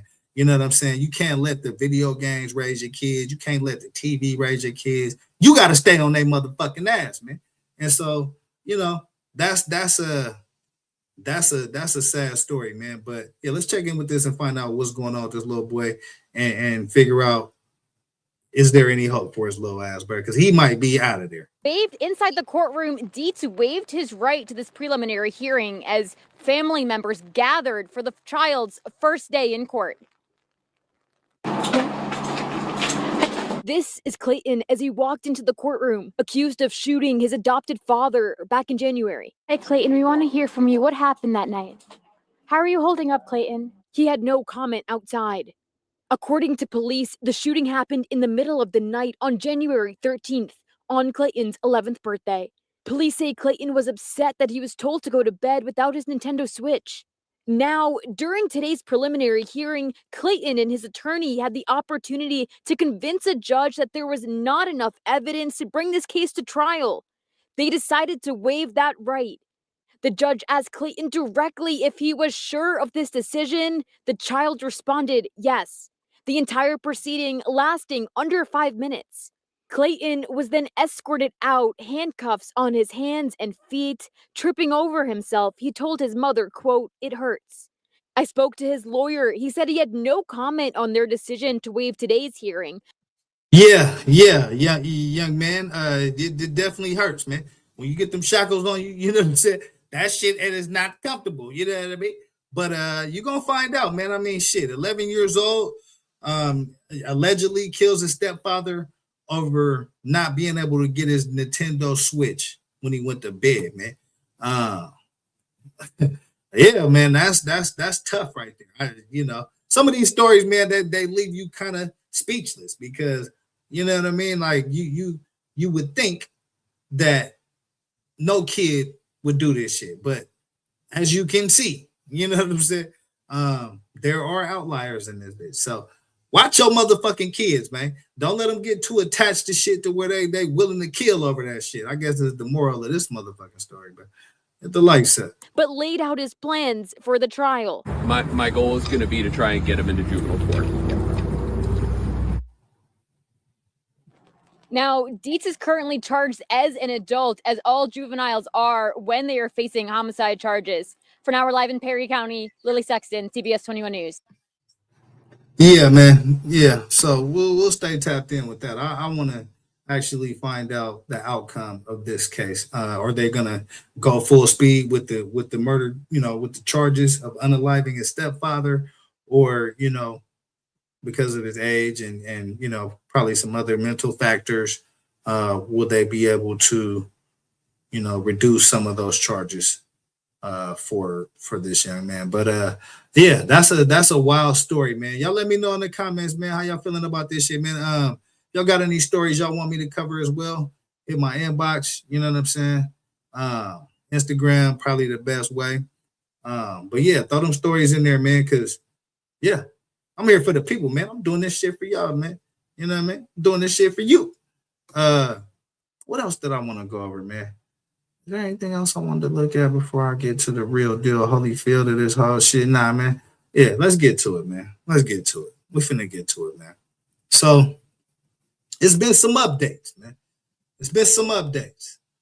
And here, let me get to the main screen real quick. Set this shit up properly. You know what I mean? This is the remix with Cali Dre, man. I appreciate y'all for tapping in with your boy. Yeah, it's been some updates, man. It's been some major updates in this case with David and his girlfriend. There's been some updates. So, according to all the reports that's coming out today, David is now the target of this investigation.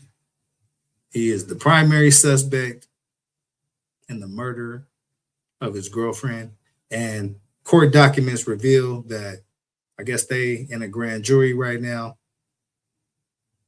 trying to put the nails in the coffin on David's ass. So let's check out some of these stories right here and see what kind of information we could get from this, man. This is the remix with Cali Dre. We man. have I breaking appreciate news. y'all for rocking with your boy. This is breaking news right here, man. Breaking right now at 3, news. the death of 14-year-old Celeste Rivas is now being considered a murder. Good afternoon, everyone. Thank you for joining us. I'm Anna. Yeah, it's now being considered a murder. Let me spin that back one time. Breaking right now at 3, the death of 14-year-old Celeste Rivas is now being considered a murder. Good afternoon, everyone. Thank you for joining us. I'm Annabelle Sedano. You may remember Rivas's body was found inside the front trunk of a Tesla owned by pop singer David. NBC4 Investigates just obtained some newly unsealed documents. Our investigative reporter Eric Leonard first broke the story back in September. He's been reading through those court documents and joins us live with what we know about the murder so far. Eric, and there's some shocking things in that filing.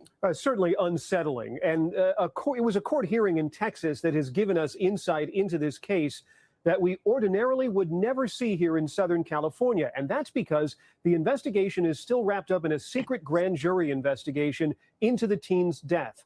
These documents out of Texas say it is a murder case, that the pop singer is the target or suspect, and that the girl's remains were found in a horrific state. Grand jury subpoenas and documents that were filed in Texas show LA County prosecutors are investigating the death of 14-year-old Celeste Rivas Hernandez as a murder. Those documents say David, whose legal name is David Burke, is the target of that murder case. So Celeste Rivas, her murder, her slaying is now being treated as a murder, and it looks like singer David is now the suspect in her murder. Rivas Hernandez's remains were found in September when the Tesla registered to Burke was impounded. These new court records say Rivas Hernandez was found dismembered in the front trunk of the car. Her remains in 2 different bags. Okay, so there was a lot of questions on that. There was a lot of questions on the condition of Mrs. Rivas's body. And it looks like now they're coming out and they're saying that her body was dismembered and it was left in a horrific state, and it was split up in 2 bags in the Tesla. So I think that's very, very important information. If you follow David's career and some of the antics that he has going on stage and some of the things that he's into, it lines up to, you know, and it all points in one direction, in my opinion. And I think that now looks like the grand jury is coming to, you know, a similar conclusion as David's being named as the suspect in Celeste Rivas's murder. Rivas Hernandez was last seen alive in 2024, and our law enforcement sources have told NBC4 Investigates they believe she died sometime in the spring of 2025. Again, the reason this became public now is because Burke's mother, father, and brother filed a legal challenge to those subpoenas for their testimony and tried unsuccessfully to get a judge in Texas to block the enforcement of the LA County court order. So the LA County grand jury investigation has been something of an open secret around LA, with various witnesses being brought in to testify about the death. But this is the first time we've seen in black and white court filings that her death is considered a murder and that Burke, known as David, is the named suspect. Someone we believe to be his defense lawyer has not returned any of our calls. Reporting live, I'm investigative reporter. Okay. So yeah, that's shocking and explosive news. David is now the primary suspect in the murder of Celeste Rivas. That link is in the chat as well. If anybody want to come up here and chop it up, man. But yeah, it looks like this case is heating up. Her body was found dismembered. There was a lot of questions on that as to the condition of her remains, and it looks like her body was split up into 2 bags and left in the back of the Tesla, man, or in the front of the Tesla. I guess I should say the trunk. I think the trunk's on the Tesla is in the front, man. So yeah, let's look at a couple more stories on this, man, and find out if we can get any more information. We have breaking news. New court documents reveal that singer David is officially a murder suspect, and there is a criminal case being pursued against him in connection with the death of 14-year-old Celeste Rivas Hernandez. And unfortunately, these documents also reveal apparent new and disturbing details about her dismembered body. Welcome to Sidebar, presented by Law and Crime. I'm Jesse Weber. By the way, if you're into content creation, if you're putting things out on this clip, nah, bro, we're not doing that. Let's get to this. Let's get really to the a main 1% story, bro. off. We ain't doing no. David back. Listen, we not promoting shit over here, bro. This is the remix with Kelly Drake, bro. Sponsored by nobody. So hit the motherfucking Cash App, bro, or holla at me and let's get some sponsorship type of conversations going. But we ain't doing none of that free promo shit. In September out in LA. We have been following this case religiously. There have been no arrests. There have been no charges. Well, there have been arrests, but not in connection with the actual, let's say, killing of Celeste or the removal of her body. There was an arrest in terms of somebody being brought there to testify. But here's the big part. You've heard reports of a grand jury being impaneled. You've heard reports of David being considered a suspect, but nothing official. There has been so much that authorities haven't been revealing about this investigation. But right now, Steve Fisher, the private investigator who had been investigating this case on the ground, demanding justice, who may have testified in front of the grand jury himself, by the way, although we can't officially confirm that. And by the way, he represents the owner of the house where David was reportedly staying near where the Tesla was found. He just dropped not only huge bombshells about this case on X, but he just gave us 150 pages of court filings that have revealed a lot of new information. We have learned more about Celeste's body, and we have learned that there is a real case against David for murder. So let me lay out first what he posted on X, and then we'll discuss the actual filings. First, Steve wrote, in a petition for attendance to compel David family members to appear before a grand jury, it's disclosed that Celeste Rivas Hernandez's head and torso were found in a cadaver bag, her severed arms and legs in a second bag. David Burke, meaning David, is the target of the grand jury for 1 count of murder. And when you... Okay, so that is a private investigator, Steve Fisher, who's reporting this information. And he's saying that Celeste Rivas's head and torso were found in a cadaver bag, her severed arms and legs in a second bag. And David is now the target of the investigation for 1 count of murder. Let me know in the comments, man, what y'all think about this information. I think this is very explosive information. I think all the signs always pointed in that direction, but now it's official.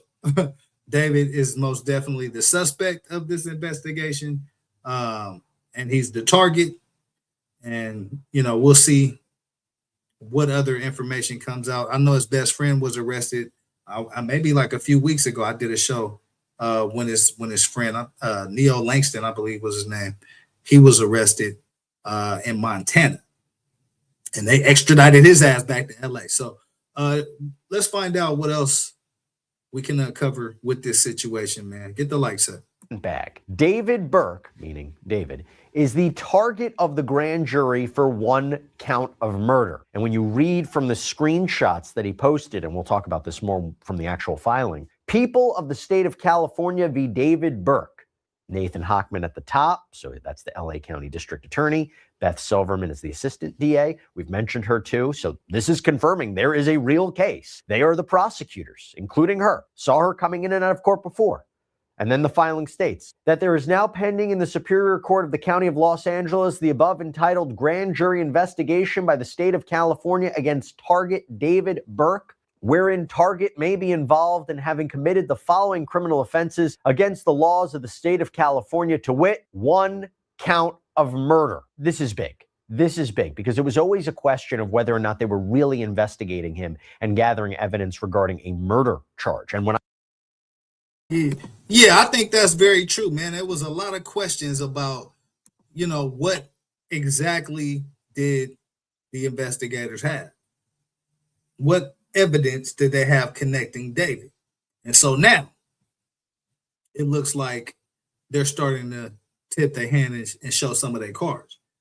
And it's very interesting that Neo Langston was arrested first.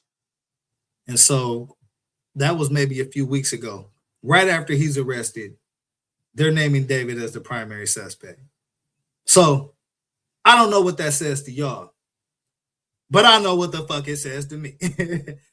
Get the likes up. I looked it up. When I looked up that penal code under California law, murder is the unlawful killing of a human being or a fetus with malice aforethought. Basically, an intention.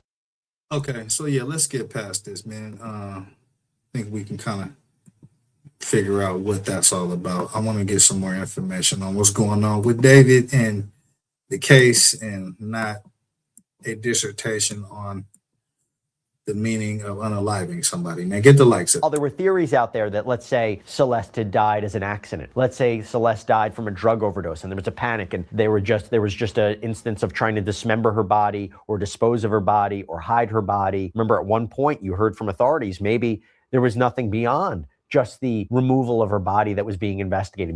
Maybe that was the only charge. Not the case. Now they believe they have enough evidence to support a murder charge, that he intentionally killed her. And then it goes on to say how you have the three witnesses summoned by California are DeWood, Colleen, and Caleb Burke. So his dad, his mom, and his younger adult-age brother. And the information that's attached to Steve Fisher's tweet is in reference to DeWood Burke's court paperwork. And it says, quote, that if DeWood Burke comes into the state of California in obedience to a summons directing him to attend and testify at said grand jury investigation, the laws of the state of California and of any other state through which he may be required to pass by the ordinary course of travel to attend such proceeding shall give him protection from arrest and the service of process, civil or criminal, in connection with matters which arose before his entrance into said state pursuant to such summons, that DeWood Burke is an adult, that the prosecution will provide the witness a round-trip airplane ticket and transportation to and from the airport, wherefore it is requested for on behalf of the state of California that your honor certify to the above and foregoing by the issuance of a certificate thereto under the seal of the Superior Court of Record in the state of California to compel the... Okay, all that shit means is they got David Burke ass on murder. That's all that means. David's ass is about to go on trial for murder. Let's see what else we can get out of this information, man. Get the likes up. To testify about what they know about the suspicion that their son murdered and dismembered a 14-year-old girl. Okay, so this, I think, is pertaining to the parents of David. Of the Superior Court of Record in the state of California to compel the attendance of DeWood Burke as a witness at the grand jury investigation on the date. And so they're trying to compel, it sounds like they're trying to compel David's father to come in as a witness to testify as to what they knew, what he knew, and what the family knew about the dismemberment of Celeste Rivas's body. So that's also very explosive and brand new information, man. You know what I'm saying? Get the likes up. Time set forth pursuant to law. Basically outlining that he is needed to be a witness in this case, and that if he follows it and he shows up, he's not going to be arrested and charged. Got this other post from Steve, quote, court transcripts show that detectives from the LAPD Robbery Homicide Division were in Texas to escort David's parents to Los Angeles to testify about what they know about the suspicion that their son murdered and dismembered a 14-year-old girl. Okay, yeah, so it's official. So they have David's parents as well wrapped up in this. So damn, now this is getting interesting, man. That now, first it was one or two of David's friends. Neil Langston was arrested a few weeks ago in Montana. Now this investigator Steve Fisher is saying that David's parents, they also gonna have to come in and testify, or they ass going to jail too. So did David potentially have a conversation with his parents? Do they have evidence of some wiretaps of, conversations that David may have had, in the process of this situation, maybe before, during, or after, calling his parents, giving out some clues? That's kind of what it sounds like to me, is they have some kind of wiretap information of him, confessing something to his parents. And so that's why they're pressing so hard for his parents to come in and testify. What y'all think about this information, man? I think this is very explosive, brand new information. You know what I'm saying? Just hit the press today. So we definitely had to cover this and get a better understanding of this case. Get the likes up. Hashtag monster, hashtag Celeste Rivas Hernandez. And Steve also posted a portion of a transcript for me. Texas court, where attorneys for the Burks were arguing that their clients wanted to make sure that everything was in order and they knew about everything before they went to Los Angeles. And we're going to talk about this more, but that part of the transcript reads, and again, LAPD detectives are here to make sure they get a flight, they get a hotel, they get room and lodging, that it will not cause undue hardship to them, and that the court issue those subpoenas on behalf of California. And then the Oh yeah. California want to make sure that they good and comfortable. You know what I'm saying? Get them a nice hotel room. You know what I mean? Nice little steak, little filet mignon action. You know what I'm saying? Yeah, you know what I mean? They gonna listen. This case may have accelerated and taken a very, very unfortunate turn for David and his parents, it looks like, as well. Because the state of California is very interested in talking to his parents. So maybe, the Neil Langston arrest could be connected to that as well. He may have, provided some information that implicated the parents. So yeah, there's a lot of unanswered questions in this situation, man. And yeah, it looks like the state of California is trying to get to the bottom of this shit, man. Get the likes up. judge says, okay, Mr. Martinez, yes, Your Honor, if I may just take a step back and advise the court of what we actually received this afternoon. Okay, we received from the state, at the request of the state of California, a subpoena for Colleen and DeWood Burke, a certification from a judge in California where it states that there is an affidavit. Yeah, let's get past this a little bit, man. The link is in the chat, man. If y'all want to come chop it up with your boy about this. David is now suspect in the murder of Celeste Rivas. Her body was dismembered, found in 2 bags. And yeah, shit getting real, man. Shit getting real in this case. Let's see what else we can gather from this investigator's point of view. To travel to Los Angeles to appear before the grand jury on February 11th, 2026. That decision was appealed and a writ of habeas corpus was then filed on February 3rd, which was denied. It appears they have appeared before the judge, most likely invoking the 5th, but that is speculation on my part, Celeste Rivas Hernandez. So see, he thinks the same thing I do. And that tweet included part of a court document which reads, the court ordered Mr. Burke to appear before the California grand jury on February 11th, 2026. A writ of habeas corpus was filed on February 3rd. The writ challenged the ex parte nature of the proceedings, meaning one-sided, deprivation of due process, incorrect application of Article 24.28, and incorrect finding that Mr. Burke's testimony was material and necessary. The court denied the writ on the merits. Again, we're going to talk. Okay, so a bunch of legalese right there. We'll get into breaking all that down, man. I want to skip past a lot of this because I think they're just kind of reading through the court document. I want to see what other commentary we can get without reading through the full court document. Basically, you know what I'm saying? Get the lights. Know what is going on behind the scenes and whether or not they are about to issue an indictment and whether or not anyone's about to be arrested. You can understand his frustration and how long this is going on. And if it seems that it's just David they may be going after. But I want to go through these court documents, try to make sense of what we're seeing. So first, we have this petition on behalf of DeWood Burke. Again, this is David's father. We've talked about this before. It's an unusual filing. It's a habeas petition. Usually you see habeas petitions when someone's already been convicted, they're in prison, they're trying to say that their detention's unlawful, that there's new evidence that's come out, they're trying to get their conviction thrown out, a new trial. So this one's a little different. But basically the argument is they're saying that the family members' rights are being violated, to have to testify, to be compelled to be transported to another state to provide testimony. And this was filed out in Waller County, Texas. There was an order from January 18th for Colleen Burke, the mother here, to appear before the Texas court to explain why she shouldn't have to appear before the grand jury in LA, why she shouldn't have to comply with the subpoena. You go to page 13, I want to bring your attention to this actual subpoena that was issued to DeWood Burke from Nathan Hockman, signed. Okay, so this is the subpoena to David's mom. So David's parents have fully been subpoenaed and expected to provide testimony. I guess they living in Texas. California wants them to show up to these court proceedings, and they are trying to file motions to not have to show up, it looks like. So let's figure out why that is. By Beth Silverman, ordering DeWood to appear before the grand jury in LA on February 11th. So you're not even just seeing Steve's interpretation of the filings. You're actually seeing it.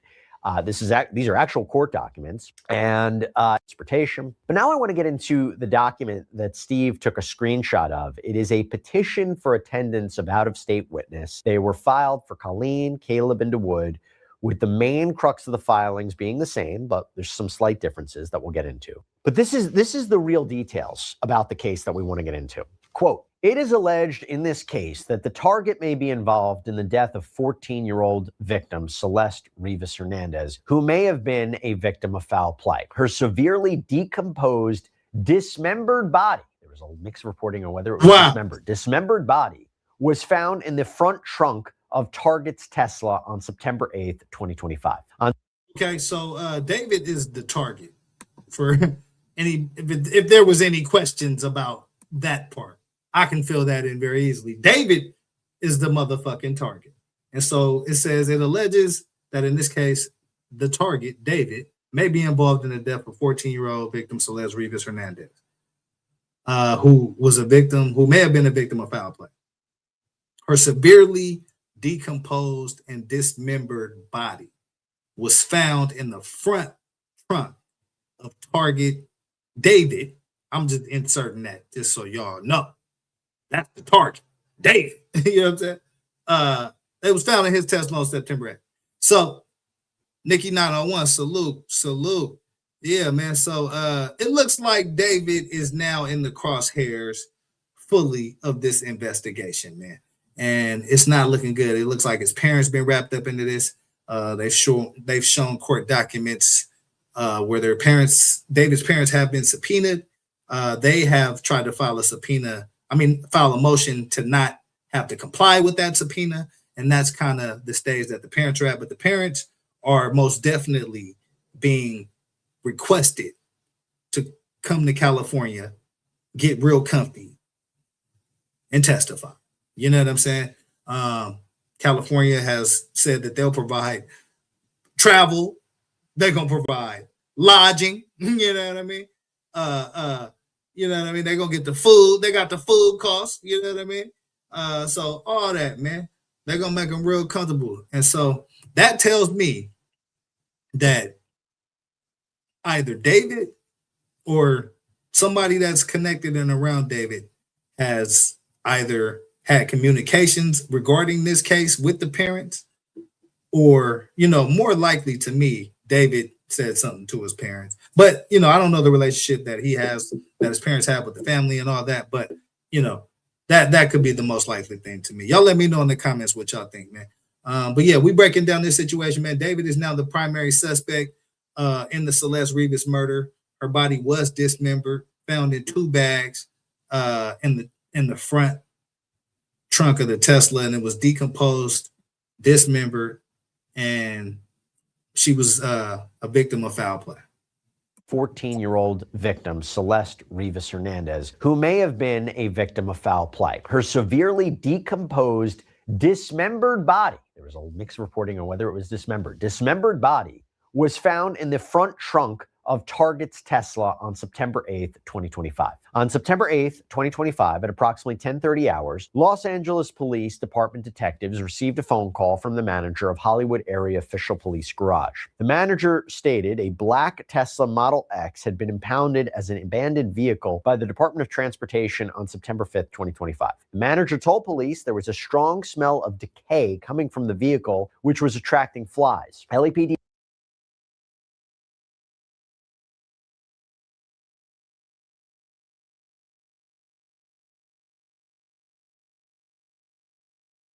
Oh man, look, I'm sitting here chopping it up with y'all, and I've been on mute.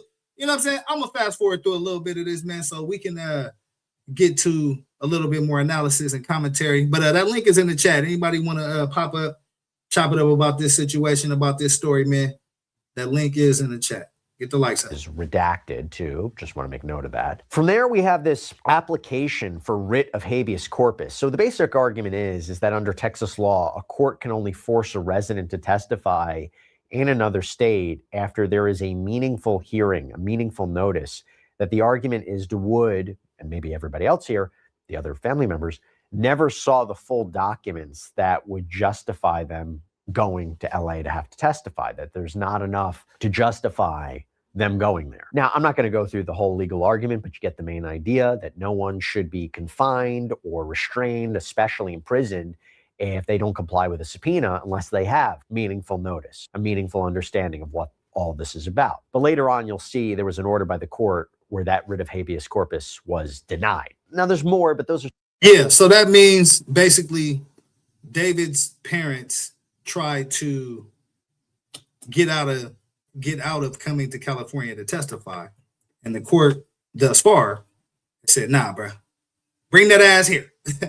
yeah, we got some questions for y'all, and so yeah, man, y'all let me know in the comments what y'all think about this. This is very explosive, shocking, just breaking today, man. David now the target of the investigation, and Celeste Rivas's body was badly decomposed, dismembered, and found in 2 bags in the trunk of David's Tesla. Some of the pertinent parts we have so far up to page 50. We go further into this filing. There's a section in this filing called Transcripts and Exhibits. This is important. I want to talk about this. And it contains the petitions to appear again, as well as transcripts from multiple hearings. So the first hearing was in Waller County, Texas on January 23rd, 2026. And this one only concerned Colleen and Caleb. They were there, not DeWood for some reason. Plus, you had 2 LAPD homicide detectives who could testify if it was needed. Mia Magnus represented Texas as well as California, basically by proxy. She told the court, quote, "So Judge, I'm stepping into this last minute as well, but my understanding is that there is a grand jury investigation that is being conducted in California and Los Angeles County. These 2 individuals have been summoned to appear for purposes of the grand jury presentation. The prosecutors in Los Angeles have executed all of the paperwork that is necessary. It has gone before, I believe they call them the Superior Court judge there, who has signed off and done all the necessary certifications. And so under Texas law,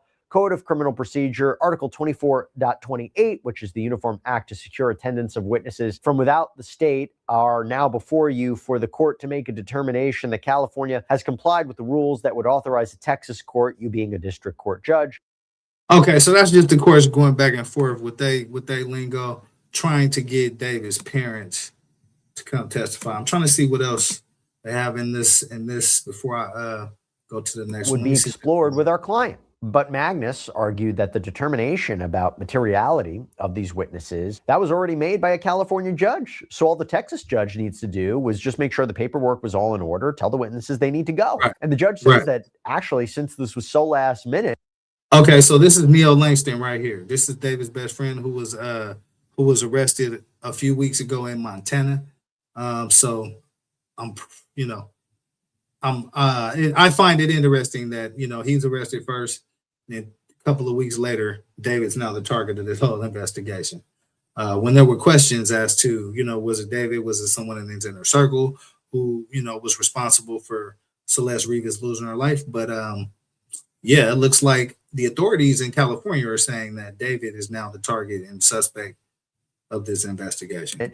He doesn't Get the even license. have any of that paperwork. So they end up deciding to reschedule the hearing for several days later. And at that February 2nd hearing in Texas, you have Colleen, Caleb, and DeWood. They were all there with counsel. Bennett Dodson is the assistant DA of Waller County, told the court, I don't think it's a secret to anyone at this point that Mr. David Burke is a musician who's quite famous. And this matter concerns a car that was registered to him at these witnesses' address here in Houston that had a dismembered, decomposing body in it. I would say if a car with a dismembered, decomposing body is registered to your home address, that is something you should expect to be questioned by the authorities about. And that's what this is, Judge. Yeah. So there you go.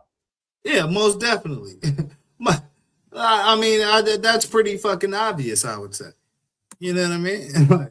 Some of this shit, man, hey, listen, doesn't really need to even be said. I'm going to be honest with you, man. Let's see what other videos I got on this, man. Get the lights. The death of 14-year-old Celeste Rivas is now being considered a murder. Good afternoon, everyone. Thank you for joining us. I'm Annabelle Sedano.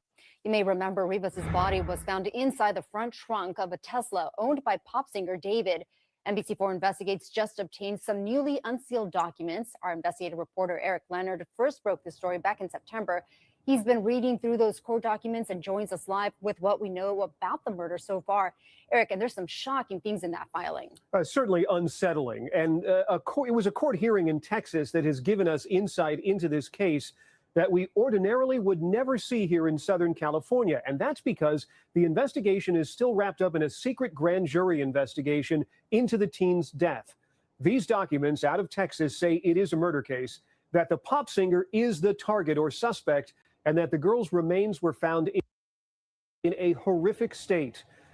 Yeah, most definitely, man. Most definitely. I think everybody's kind of saying the same thing on this, man. Let me see what else, what other videos we got on this.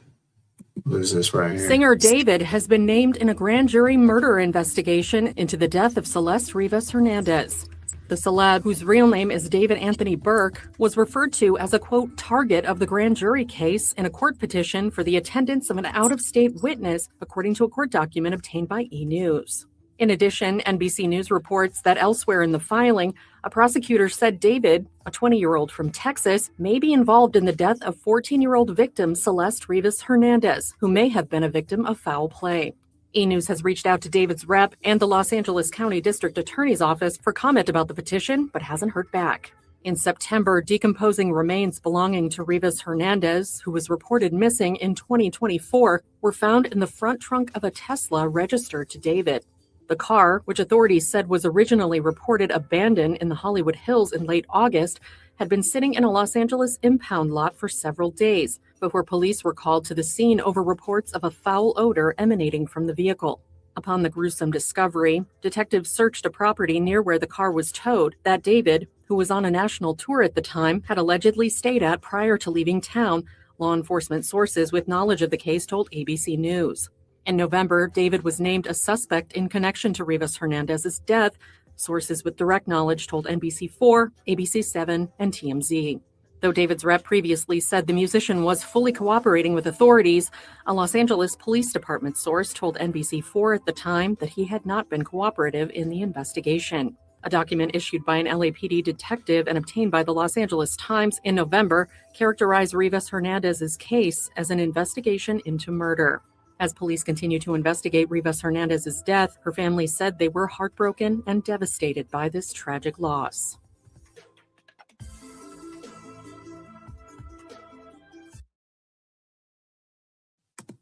Yeah, so this is everybody's pretty much saying the same. I'm trying to see if we can find something that gives us any more new information. I think we uncovered a lot though. But I want to see if there's more that we could find here. Let's see what this video To is. developing news now on the death of Celeste Rivas, the 14-year-old found inside the trunk of a rapper's car. CBS LA assignment editor Mike Rogers is at the desk. And Mike, you've obtained court documents that reveal chilling new details about the teen's death. Chilling new details, and it is the first time in court documents that we have seen David, the rapper, be identified as the target of the grand jury investigation that is going on. You'll remember Celeste Rivas was found in the trunk of David's Tesla in the Hollywood Hills over the summer. Now this grand jury court document is revealing exactly how she was found. Now this all comes because David's parents and brother have been asked to come testify in front of the grand jury here in California. Now, they all wanted to appeal that request by the California courts and took. Okay, so I think we did just uncover some new information. So not only is it David's parents that have been subpoenaed to come, but also David's brother. Wow. Yeah, let me spin that back. Let's spin that back real quick just to make sure I heard that correctly, man. This is the remix with Kelly Drake, man. Let me make sure we heard that all the way. For the summer. Now this grand jury court document is revealing exactly how she was found. Now this all comes because David's parents and brother have been asked to come testify in front of the grand jury here in California. Now they all wanted to appeal that request by the California courts and took their case to the Texas courts where they live.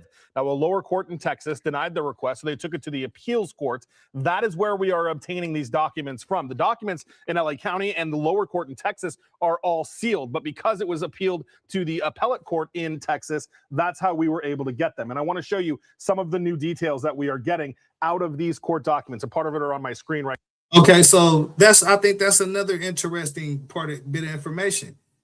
Actually, I want to spin that back because I want to make sure again that we clear on just how the court proceedings are going. Because it was appealed to the appellate court in court, that is where we are obtaining these documents from. The documents in LA County and the lower court in Texas are all sealed, but because it was appealed to the appellate court in Texas, that's how we were able to get them. And I want to show you. Okay, so all the documents in the state courts are sealed, but once it went to the appellate court, that's how they're able to uncover these documents. Okay. That's an interesting bit of information right there, man. Get the likes up. Some of the new details that we are getting out of these court documents. A part of it are on my screen right here. It talks about how the Hollywood tow yard manager called LAPD after they received a smell of decaying biological material consistent with that of a corpse. When they got a search warrant for the house, or for the car rather, they discovered a black cadaver bag, and then they unzipped the bag and observed a decomposed head and torso in that bag. They say the investigators and criminologists then responded to the tow yard. They moved the bag from the compartment, and it was discovered that the arms and legs had been severed from the body, and that a second black bag was discovered underneath the cadaver bag, which had the body parts that were taken out of the head and torso region. That is the first time we have gotten a good description of exactly how Celeste Rivas's body was found in this case. Yeah, most definitely. No, I'm actually going to spin that back because that's most definitely the first time that we've gotten any kind of description as to the condition and the logistics of where her body was positioned and how, because all those that's called evidence, man, and that all ties together to try to paint the picture of what exactly happened to Celeste Rivas, man. So I want to spin this back and let's listen to this one more time. Consistent with that of a corpse. When they got a search warrant for the house, or for the car rather, they discovered a black cadaver bag, and then they unzipped the bag and observed a decomposed head and torso in that bag. They say the investigators and criminologists then responded to the tow yard. They moved the bag from the compartment, and it was discovered that the arms and legs had been severed from the body, and that a second black bag was discovered underneath the cadaver bag, which had the body parts that were taken out of the head and torso region. That is the first time we have gotten a good description of exactly how Celeste Rivas's body was found in this case. Remember, the LAPD had gone to a judge here in Los Angeles County and asked the LA County medical examiner to seal their records and not reveal the cause of death in this case. So yes, she was dismembered, but we still don't know the actual cause of death. We do know now that there is a secret grand jury that is underway, and that according to these documents, they wanted David's parents and his brother to come testify in front of that grand jury. And again, it is the first time in paperwork that we are seeing David the rapper listed as the target of that grand jury investigation. Of course, there's more to this. We'll keep following it, guys. Wow. Wow. That shit is, hey, listen, you heard it here first, man. Hey, David Ass is now the suspect of this investigation. He's the target. They looking at him for the murder of Celeste Rivas, man. Yeah, that's explosive, man. Y'all let me know in the comments what y'all think. I appreciate y'all for rocking with this show, man. That link is in the chat as well. Anybody want to come chop it up about this or any of the stories that we covered tonight, man? You can definitely do that, man. But yeah, David is now the primary suspect in the murder of Celeste Rivas, man. Yeah, is there anything else on that here? I just found another video here. Let's check this video out real quick. Let's check this video out real quick and see if it's news. Now at 1:30, breaking news. Newly unsealed court records in connection to the death of Celeste Rivas Hernandez reveal that singer David is now being investigated for her murder. Those documents also provide horrifying new details in this case. KTLA's Aaron Myers live in our newsroom with more on this breaking story. Aaron. Court documents made public in the alleged homicide of 14-year-old Celeste Rivas Hernandez reveal gruesome new details about the death of the teenager, identifying the singer David as the investigation's central target. The documents were made public through Texas appellate proceedings and are tied to the Los Angeles County grand jury murder investigation targeting singer David Burke. Private investigator Steve Fisher posted the documents on his X account. Oh, okay. So that's how everybody's getting these documents from Steve Fisher. Steve Fisher didn't put the damn documents on his X account. Okay. Yeah. Okay. Well, shit. I mean, so it went, the case was sealed in the state courts. I guess the parents may have triggered the move to the appellate courts with their refusal to come and testify. So that's just a bit of like, you know what I mean, how the court is working, man. So I think that's pretty interesting. But yeah, David's parents, David's brother, all are wanted by California to answer a bunch of questions about the murder of this young lady, Celeste Rivas, man. So what else we got on this? The documents on his X account. The documents were filed under seal, but were made public after the singer's family challenged subpoenas compelling them to testify before a California grand jury. Los Angeles Magazine says the proceedings in Texas weren't sealed, so portions of the California filings were available in the Texas appellate docket. Hernandez's remains were found in September of last year inside the front trunk of a Tesla registered to the singer David at a tow yard in Hollywood. Employees contacted police after noticing a strong odor coming from the car. The filings show detectives found a cadaver bag containing human remains along with other body parts in a second bag. The documents also identify Burke as the target of the grand jury investigation, saying he may be involved in one count of murder. The singer's father, mother, and brother, who live in Texas, were summoned to testify in Los Angeles on February 11th. But David's father filed a petition for writ of habeas corpus, saying the subpoena violated his constitutional due process rights. His lawyers claim he was denied due process because he did not get full, unredacted copies of California certification documents, and that portions establishing why his testimony was material and necessary were withheld, according to Los Angeles Magazine. In the documents, detectives say David and his father have a close relationship. The Texas First Court of Appeals rejected. Oh, okay. See, so now we getting somewhere. Now we're getting somewhere. So I was wondering, and I've been asking pretty much the entire segment, how is David's family related to what's going on with the unaliving of Celeste Rivas? And they actually just answered that question. I'm going to spin this back. According to Los Angeles Magazine. In the documents, detectives say David and his father have a close relationship.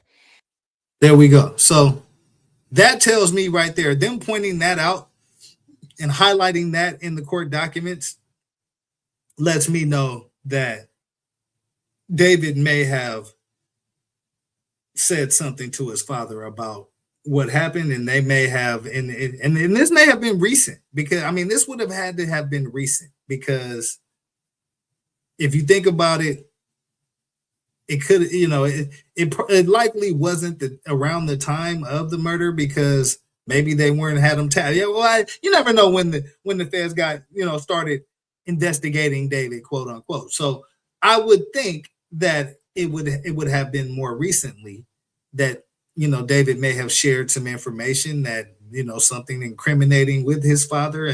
They're highlighting that David and his father are close. So maybe they have, you know, a lot of evidence that, you know, is suspicious regarding, you know, David and Celeste Rivas. So I've been asking the whole show as to why the parents are, you know, because that was a pretty new involvement. At first, it's been David and some of his friends, Neil Langston. A lot of friends have been named, managers, and you know what I mean? There's been a bunch of people but this is the first time that I'm hearing about David's family actually being involved in this. So his mother, father, and brother were all, I guess they're all currently fighting coming to California and having to testify in this case about what they know about the murder of Celeste Rivas. And so I find that to be, man, it's a lot of information that just dropped today. It's kind of mind blowing, man. Now knowing that the parents and the family is implicated, yeah, that's very interesting, man. Y'all let me know in the comments what y'all think about this, man. David, now the suspect in the murder of Celeste Rivas' death, David's mother, father, and brother all subpoenaed to come to California to testify, but they're fighting the subpoena currently. And so it's in appellate court right now, and that's how these documents have been able to be released. This is explosive news right here, man. Get the likes up. The Texas First Court of Appeals rejected the petition, according to Los Angeles Magazine, telling the family they had until yesterday to file additional appeals. The Court of Appeal in Texas was very clear in telling David's mother, his father, and his brother that they must appear in front of the grand jury in California. They found that their information would be both material and necessary in terms of this investigation. Okay, so according to this school teacher here, according to the, she look like a school teacher, a librarian, to this librarian lady here. You know what I'm saying? It looks like David's family has been trying to fight hard to try not to come to California to testify, and for some reason, they highlighted that David's father and David have a close relationship. And, we'll have to find out what all that means. But, it says a lot to me. It says that they got some evidence that David, may have communicated some things and incriminating things to his father over a period of time. When that started, I would think more recently than around the time of the unalivings, because at that time it wasn't really on the radar. But you never know what the government know. You know what I'm saying? So yeah, definitely explosive, shocking information that's coming out now about David now being the primary suspect, being looks like one count of murder, and we'll have to continue to follow this. Let's see what else we can get from the librarian lady right here, man. Get the likes up. Investigation. As of now, it does not look like anything new was filed in court before the deadline, so David's family may have already testified, according to our legal expert, Allison Treasel. In the newsroom. Oh, wow. Okay. Okay. We just, damn. Okay. So according to their math, David's family may have already testified because they did not file any additional motions at the deadline. So I think that's very interesting. Let me spin that back just to make sure I got that right, man. This is the remix with Kelly Dre. Appreciate y'all for rocking with your boy, man. Like anything new was filed in court before the deadline, so David's family may have already testified, according to our legal expert, Allison Treasel. In the newsroom, I'm Erin Myers. I'll send it back to you in the studio. Okay. So artificial intelligence.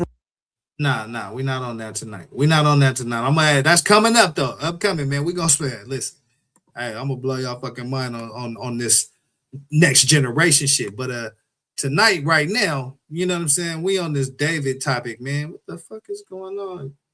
Hold on, man. Okay, there we go. Let me put myself back on the screen. Get them motherfuckers off my screen. That's what I was trying to do. Yeah. So I think we uncovered a lot tonight, man.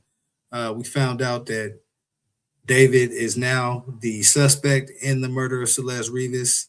Her body was indeed decomposed and dismembered, found in 2 bags in the trunk of the car, the front trunk of the car of the Tesla. We found out that David's parents are now wanted for questioning by the state of California regarding the murder of Celeste Rivas. David's brother is also wanted for questioning. and requested to come to the state of California to answer to the murder of Celeste Rivas. What else do we learn? That David and his father had a good relationship, strong relationship, I think is the word they used. So there's a lot of things that are starting to come out regarding what happened, the actual factuals of how it went down, who did what, who's responsible, allegedly. And, you know, according to the state of California, they're saying it's David. And now it looks like it's family.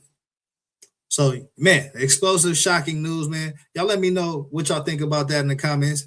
That link is in the chat as well. Anybody want to come chop it up with your boy, man? It's the Remix with Cali Dre. Subscribe to the channels, man. YouTube, Twitch, Instagram, TikTok, Facebook, Threads. You know what I'm saying? Find me wherever you can find me, man. You know what I mean? Shit.